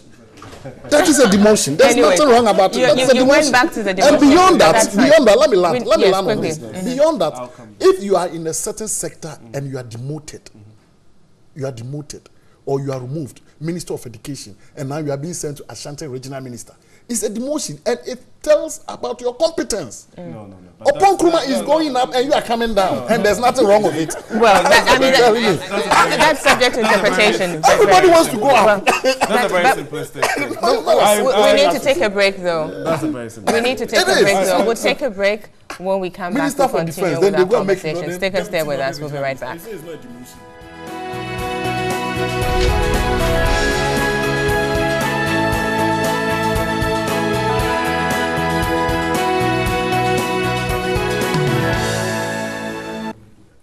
Welcome back. You're still watching and listening to New Day, Saturday edition, live on TV3, also live on 3FM 92.7 and online at 3news.com, also on our Facebook page, TV3 Ghana. We'll be moving on next to look at the happenings within the banking sector. Now this week, some more details regarding the situation that we have on our hands now in respect of the sector came out, where we are informed that a Bank of Ghana report that was done, an examination report done by the Bank of Ghana in 2014, revealed quite some disturbing information regarding UT Bank and Capital Bank. We'll be looking at that particular development, but also look at the entire happenings within the banking sector. We have on the phone line Dr. Lord Mensah. He is a senior lecturer at the University of Ghana Business School. We'll get to him and have his perspectives on this matter. Hello, good morning, Doc. Yeah, good morning, ma'am, and good morning to our viewers. Great, how are you doing? Very fine this Great, morning. thank you so much for joining us. So, the banking sector in recent times has been a source of worry for Ghanaians, many Ghanaians, I believe. I refer to it as the gift that keeps on giving. I mean, day or week in, week out, something new emerges. This week, we had details of a report commissioned by the Bank of Ghana in 2014, an examination report, and it revealed some startling revelations. Not to say that what we have heard already are not startling enough, but we had some finer details of matters regarding the very first two banks that were that went down in August 2017. And my question is this: the reports clearly dated 2014 suggest that the Bank of Ghana had it for a long time, and indeed even those issues that were raised in there were that bad as we are being made to understand it to be.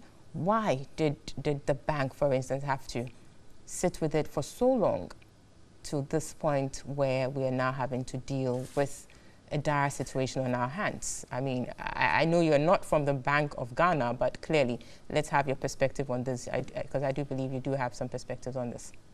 Yes, I always say that there has been a cover-up for some time now, and now we're getting more information as it's supposed to be, because the structures within the Bank of Ghana has been changed. And I can tell you for a fact that if we were to have some old structures or some old faces, all these things wouldn't have come out. And if you look at the genesis of some of these issues, forming bank without capital and presenting capital that does not exist and all those, it tells you that we have some players in the economy that want to come into games without anything. They want to go out with something. And that is more or less a scam. Let me put it that way. Because, and then also let's not forget that banking is about information management as well. Now, Bank of Ghana couldn't have put out such information when you know very well that those were the periods that the economy was very in hard times and all those. People's reaction to the bank might have changed. So, in as well, I think the central bank is doing its best to manage the information. And now things are clear. Things are clear to Ghanaians that some banks really were established purposely to dupe the system. For me, it is clear, because there's a reason why the Bank of Ghana will require capital for you to establish a bank. The requirement is part of, risk management structures, for which, bank always has to commit its own funds, more or less having your equity in the business. When it happens like that, you will take your time to manage, the funds that comes to you, people's deposit that comes to you. Very well. Now, okay. Whatever funds that goes to the bank at hand, more or less, is like we need to expose those funds. The funds are shared without necessarily using it for the purpose that it was assigned for. So if you ask me, some banks were established purposely to dupe the system. Now, you have a bank that has been established. The bank comes with more or less no capital, or more or less less capital, and then the less capital causes your liquidity to dry within the shortest possible time.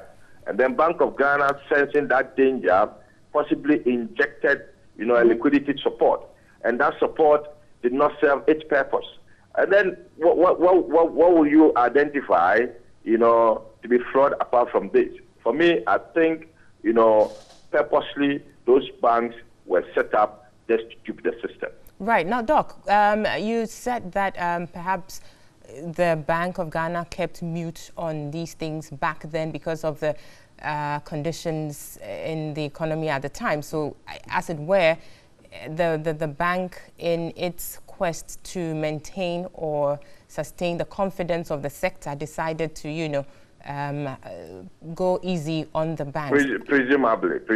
But clearly that would be problematic, because at the end of the day, it's landed as where we are at. So did we go or did we come, as we would say in our local parlance? Yeah, but in effect, if you look at it, the timing of the release of the information is very, very important.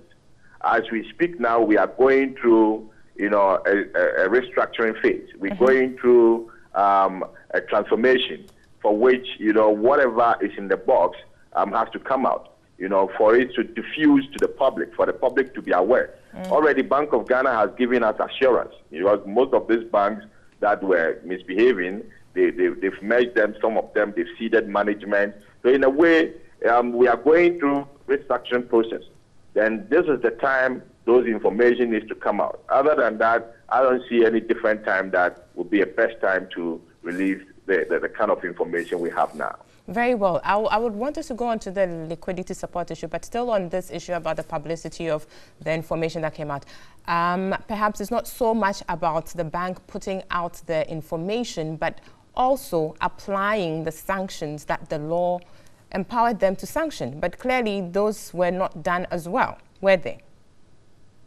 Yes, they were not, because Bank of Ghana is quite limited in terms of sanctions.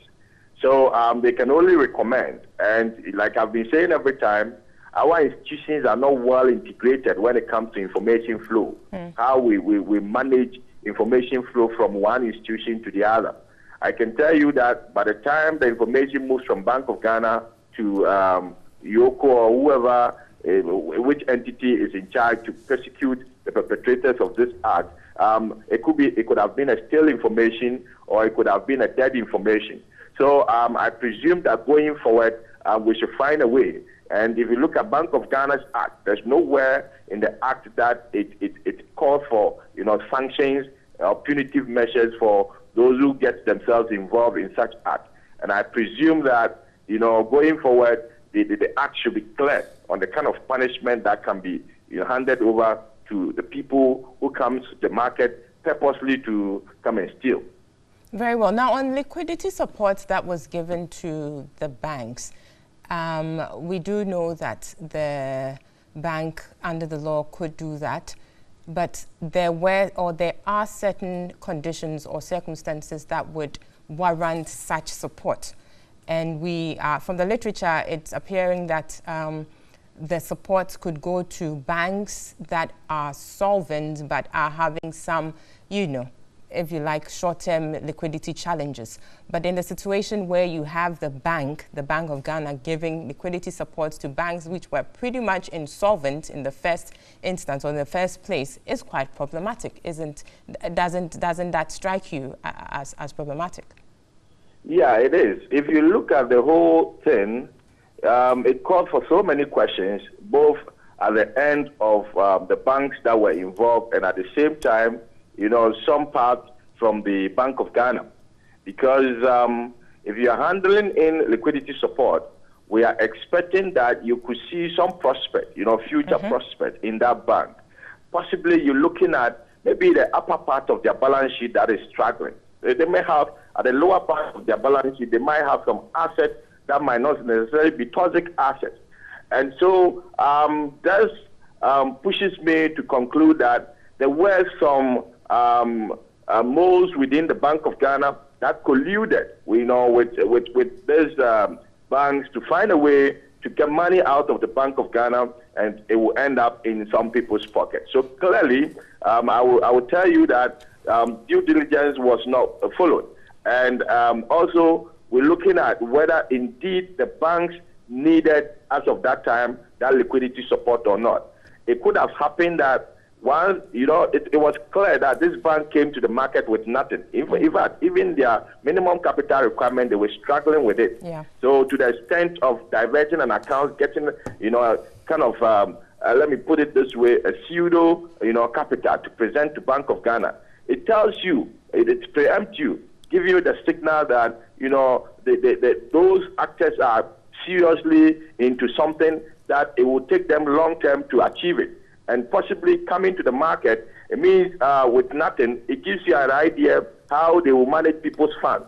It means that when people's funds goes to them, because they don't have a stake in the business, they will misuse those funds that comes to them. So clearly, everything shows that at that point, those banks were supposed to be, knocked off the banking space. But then they allowed them to operate because they knew what they were about. Quickly before you go, lastly, there are people in the circumstances of what is happening now who are calling for perhaps a decoupling of the regulatory and supervision role of the Bank of Ghana from the other roles of the Bank of Ghana. Do you share that? Is that something that would be feasible? Well, we have such structures elsewhere, but then for us, we have different structure for which the supervisory department is embedded within the Bank of Ghana. But then we can have that structure where, but you see, monitoring of banks shouldn't come from only Bank of Ghana. Even we, the depositors, should also find a way to monitor banks. And somebody will say, how do you monitor them? Exactly. Clearly, if you look at things happening, the speed at which Capital Bank, it used to be Capital Savings and Loans, and then quickly they converted to bank. It should tell you that there's something fishy going on. Let me give you the antecedent of all these things. When you look at a bank or maybe a financial institution operating, you expect that even if an investor will pump in money, the investor has to see some trails of records. Maybe not even less than 5 years for the investor to pump money into such bank to have enough equity or to have enough capital. But then we did not see all these things. Then quickly they jumped to what do you call it? Bank. They assumed that banking structure. So I was always telling my friends that the speed at which this entity moved from savings and loans to bank, it's quite questionable. And these are some of the things that we can be on a watch out for. As citizens, to ensure that we monitor the banks with the little information that we have, so that the little that the Bank of Ghana will do, will also come to support it. And I believe that we should be financially sound. I've been always drumming of the market or the financial space being of how you can digest financial information. It's unfortunate most people really don't understand finance. So when it happens like that, whatever is happening, they just dance to the tune.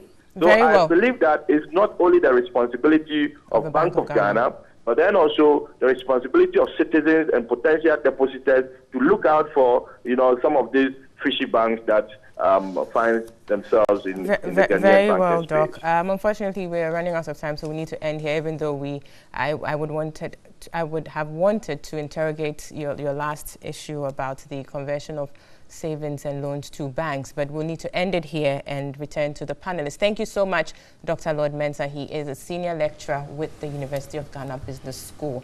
Now, back to the panel. I think all of you reacted to that last part about the conversion from clearly, yes. I think it would be bad to assume. Yes, that clearly you could have an investor coming in to do that, which is fine, but nonetheless, I think it's something we should be wary of, that you just need to be circumspect as a depositor and an investor potentially in certain... He didn't even explain how an ordinary depositor how would I be able to... do I go to report them to, the police, or I report them to, even to the Bank of Ghana? The most thing you can ask for is their books. Or they are allowed to publish their book twice a year. Now, Basel III, which is the regulation that governs the banks, allows them to do mid-year publication. But that one is not, it's more of a governance issue than a regulatory requirement. Right. There are two sides that the Bank of Ghana has not really taken in. In Ghana, we were still on Basel. We had not even implemented Basel II fully, and Basel III came up. Now, if you look at Basel III, is mostly do with governance of banking, how to make it more open, like he's saying. If a bank, then that one also incurs somebody who knows a lot about accounting to be able to understand P&L and know all these things. The long and short of it will depend on the regulator. Yes, exactly. And for the regulator these people to are also paying people, and that has been going on in the banking for a while. The smart accounting. Okay, smart accounting has been going on, and the regulators are the ones who know, or the auditors who know how to fish out some of these smart accounting to make them look like they have the capital, but they don't. Which is why, yes, quickly, Eric, which is why the auditors are also being called out now. Exactly my point. I think that the call to even decouple the supervision the regulatory and the regulatory is something that we can look at. I even take it beyond that. Does the Bank of Ghana have the capacity to regulate the savings and loans and even the microfinance? That's the next tier. They're supposed to regulate them. Now, we need to be able to, when all of these things would actually settle, to be able to come to the point that, listen, if you don't have the capacity by virtue of either a human or whatever to do that, we need to find an innovative way of doing it. Do we set up institutions to do microfinance, savings and loans and all that? Because the thing is that with the 30-something banks that we have, 34 banks that we have, and we're having these challenges. If you go down the next year, there's a lot more than that. And then that year further. That would now look at the possibility of not allowing us to go into some kind of financial meltdown. Now, if you look into the report, the Bank of Ghana's own report, the examination report 2014, as happened in 2014, the next logical question would be, what did the bank do? What did the BOG do to forestall this thing and actually not allow this thing to fester until it happened now? Right. You see, so the challenge, and if you look at the numbers, these are huge numbers. We're sitting here talking about the fact that ministries do not have enough resources to prosecute the mandate that's been given them. And then, by virtue of a few individuals, the Bank of Ghana has to dole out 5 billion, 6 billion, 7 billion, and to just recapitalize.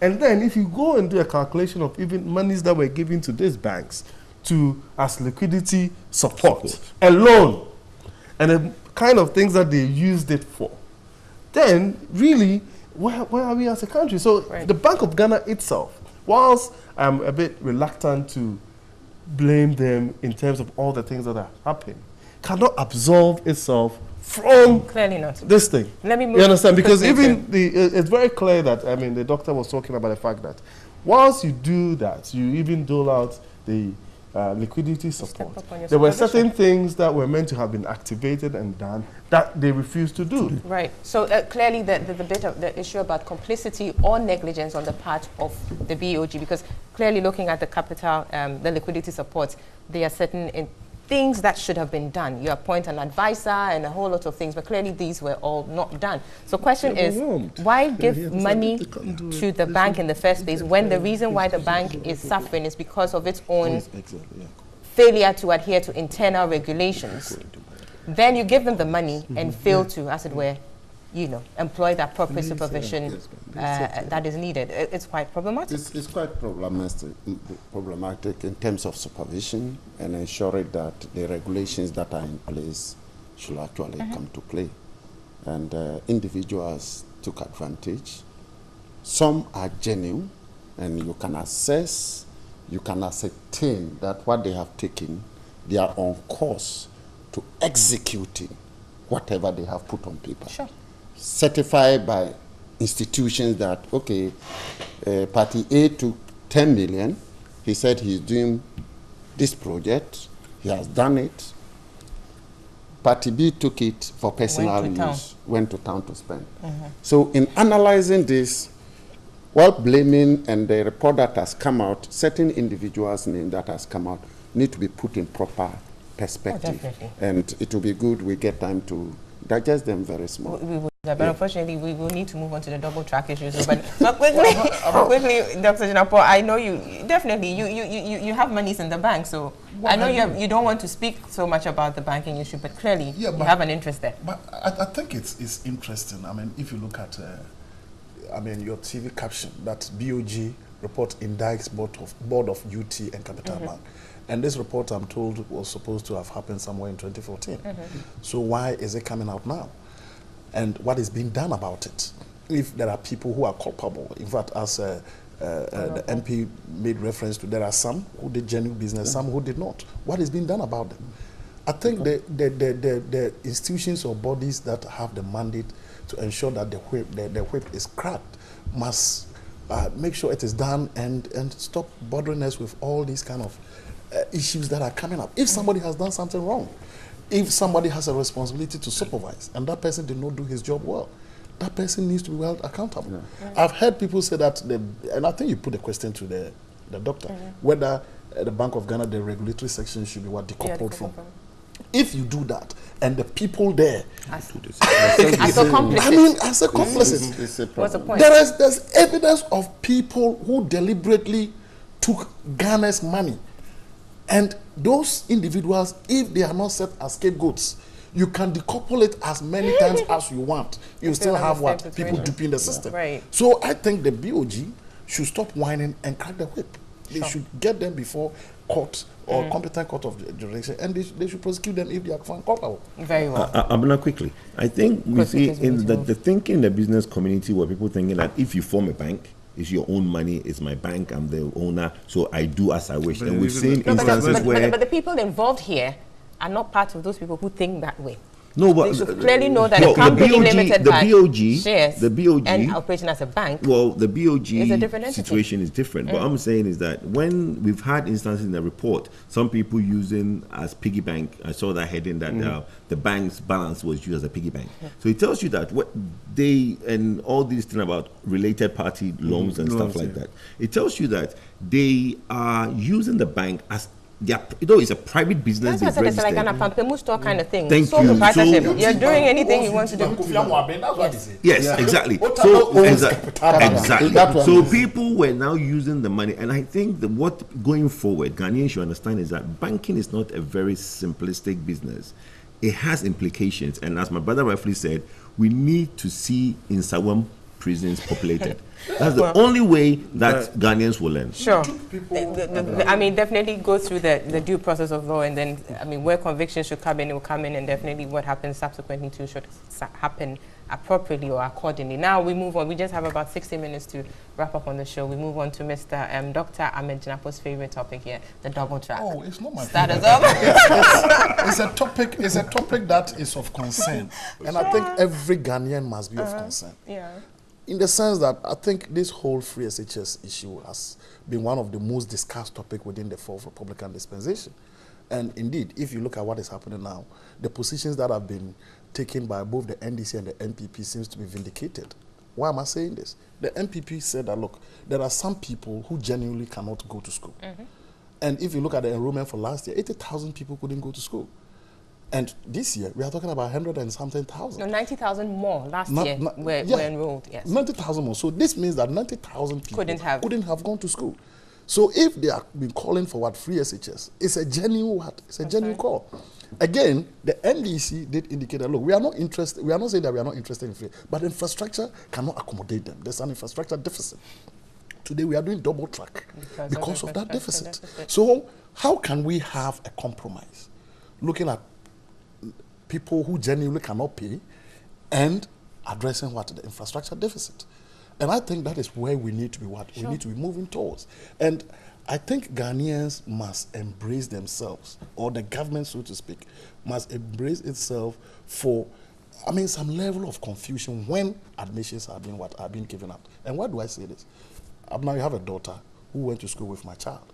They went to the same school, they have the same grades. That's they a hypothetical situation. They both chose, they chose Wesley girls. Your child gets admission for what? September. My child gets admission for what? December. Yeah. Definitely there's going to be some kind of anxiety. People are going to read meanings into it. And I think government must speedily address and prepare people's mind for this. If not, the kind of tension that is going to come out of this thing is something that will not be able to be managed. Right. Finally, I think government must speedily address our infrastructure deficits in the schools. Sure. Because if you are talking of a semester system, the semesters I teach at the university, if you tell a child to start school 7:30 and close at 4 p.m. every day, it has some kind of effect. So in But as much as do we you're have- increasing contact hours, this is a side Yeah, but side it's effect. not I mean, about the downside contact to it. hours. It's about the quality. And Yes. The absorption. We call something attention span. Yes. Every human being within that age, your attention span is what? It's Right. it has a has a certain limit. span. You know, Right. so if you say someone should sit in class from 7:30 to 8 o'clock or 4 o'clock, it's very difficult. But that is the option that we Very have. well. I mean, Quickly, what I'll else come can to we do? Honorable here. Now, I think this week it emerged that the whilst the double track system is going to be, is it a temporary measure to deal with the numbers? The semester system you're talking about, Doc, is going to be permanent. So even after And mind you, the double track infrastructure, is not all the schools. Yes, Some the ones that are selected schools. oversubscribed. So what about the other they're going to be institutions? the normal. Yeah. Exactly. They are doing the normal, but they will still do semester. Okay. Yes. So it says that, I mean, the ministry is saying that the system will run for at most 7 years till 2015. My question then is, yes. So after 2015, 2025. sorry, 2025, my bad. Presumably, infrastructure situation would have been resolved. So why the need to still maintain the semester system? Is there anything benefit? I mean, is it better than the three-term system that has been operated for over 70 I years? don't think so. Yeah. You see, the whole thing boils to infrastructure, number one. And my brothers clearly indicated it. It's not that even in 2015 we started this free SHS, but to the day schools and started, but starting the former president Mama started putting up this E-class. We thought that this government will even come and continue with it because under President Mills we had faced the same problem from 4-year to 3-year system. What happened? Within 6 months, they came with what we call the emergency classroom block and dormitories, where within that 6 months everything was resolved. This free, it's a fact. It's a fact. It's a fact that the senior high schools, my place, we had some emergency classroom block. Estimate was made. This government had come into power 1.5 years down the lane. They expected these numbers to increase, and they hadn't planned for it. That is one. Now, congestion affects learning, not only in the classroom, but even in the dormitory. If the people do not sleep well, or students, they cannot pay attention. Attention has a limit. You can absorb to a certain level, after which you just sit down and listen. Nothing goes through.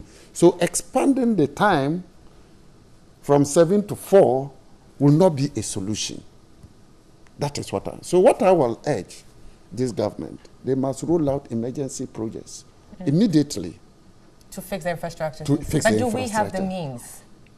Is the commitment. I mean, not sometimes the there's the a will, but commitment. the wherewithal to go with it is an issue. That is why I said they didn't plan. Everything is planning. Because this issue of free SHS didn't start today. In 2012, the then candidate, now President, Nana Akufo-Addo, on BBC was asked the cost of free SHS. And he said he will come to Ghana and tell the people of Ghana. He came and forgot. No, I listened to Imani Ghana when they engaged them to actually estimate the student population in 2012. They came out with an estimation, and it was put in the dustbin.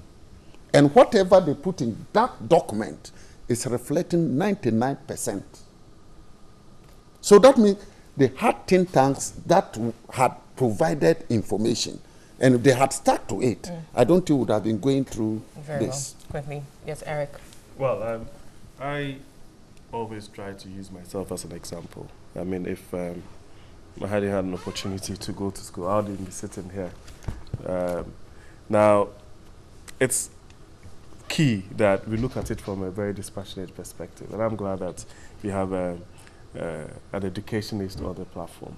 Listen, if you do the maths, over the period, 11% of all the kids that would have an access to or even qualify to go to senior high school in the northern part of this country were not attending. When you bring it down south, 35% of all the kids that would have access to senior high school were not attending. Let's ask ourselves why. And I think that he answered it by telling us that in 2017, 80,000 more children were able to go to school. Now, if you come back to this year, 180,000 more children would have access to free senior high schools.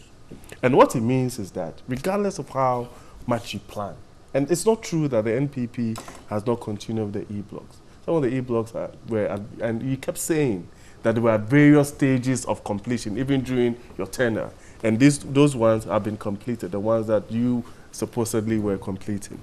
Again, even Cabinet has approved close to 2 billion Ghana cedis to actually improve the infrastructure for our second cycle. I need you to hold on to this because we need to take our last break. When we come back, we will continue. Okay, we have 16 minutes. Why this? And please, and then, please, I'm taking instructions. Allow me. So please, we'll take a break. We'll be right back. See you shortly. We'll be right back. See you shortly.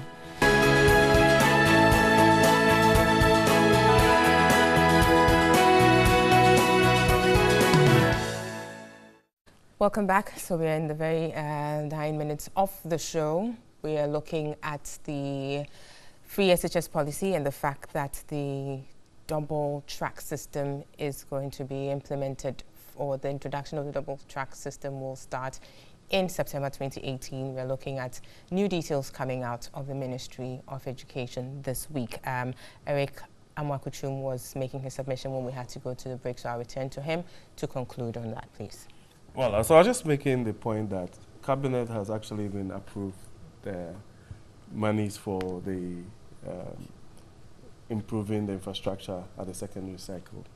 However, it's also clear that within that short period, there's no way you'll be able to build enough infrastructure for that to happen. This whole conversation about planning and all of those things, really, for me, is just being mischievous, because the e-blocks that the NDC at every point in time were making reference to. One time they said it was 123, another time it was 54, 34, 45. And the ones that had started and there was commitment to do, contractors were on there, has been finished. And they're going. We've even gone further to add some, about 16 or so private senior high schools to the sector. I think that there's a call that the others will be asked to join if they find a model for that to work. He made mention of the issue of congestion. And that is the reason why the government has sat down and come out with an innovative way of making sure that no child will be left home, right? And the point is very simple. In the past, what would happen is that because of this issue, same issue of congestion, right, the schools would put a certain cap whereby the kids do not have an opportunity to go to secondary school. That has stopped. Now, the idea and the whole vision of the president is to recalibrate the basic school system, which means that at least the child will truncate education at the senior high school level so that you can use them for meaningful things. So even if you're a carpenter or a mason or whatever, or you want to go into trade or seamstress or whatever, you have some basic education to go with it. Thank you. So for me, this is a conversation that we should all contribute in terms of how we can make it better. Thank you. But there is absolutely no reason, no basis that in this day and age, any child born in this country should be left behind. And for me, regardless of what the challenges are, right, it's better that they have an opportunity to go into school and be meaningful citizens rather than staying home. Eric has taken 2 minutes of your time. I think it's a fact that education is paramount, okay? And if we are to have a set of kids and we ask who should go to school and who shouldn't, nobody's going to say this kid should go to school and this kid. I think every kid should have opportunity to be educated. And I think my brother said something that, do we want to have people to go have education or go to school? I think if people are to be educated, the environment might never be perfect, and we've never had a perfect environment even from our time till now, okay? This numbers coming into the secondary school has always been in the known.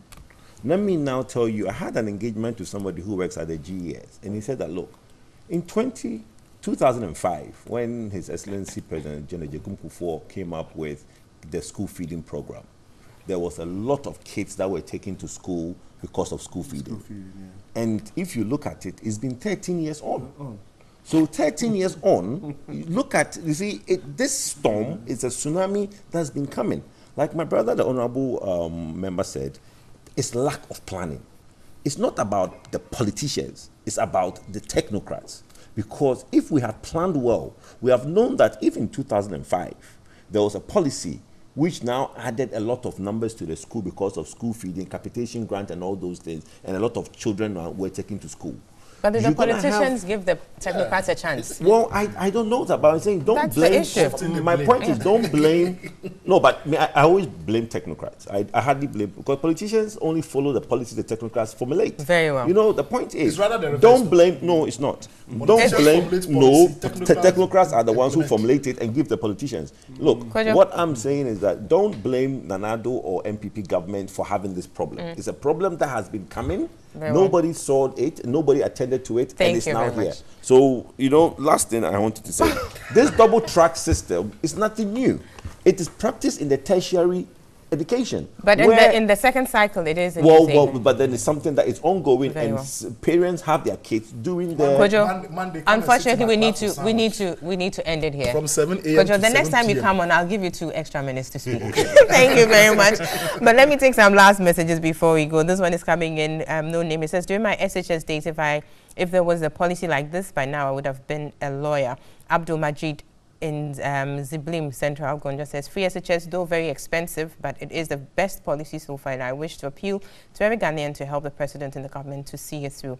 Don't say it has been rushed. I think the president is not being fair at all. If he knew his ministers were not efficient in their various ministries, why the reshuffle? Anyways, this is where we draw the curtains on the show. Thank you so much for spending your Saturday morning with us. It has been an interesting conversation. Thank you to my panelists, Dr. Ahmed Jinapo, Honorable Adams Muta Wakilu, Eric Amwakuchum, and Kojun Safwapoku. We'll be back here same time next week. Do have yourselves a pleasant weekend. Bye-bye.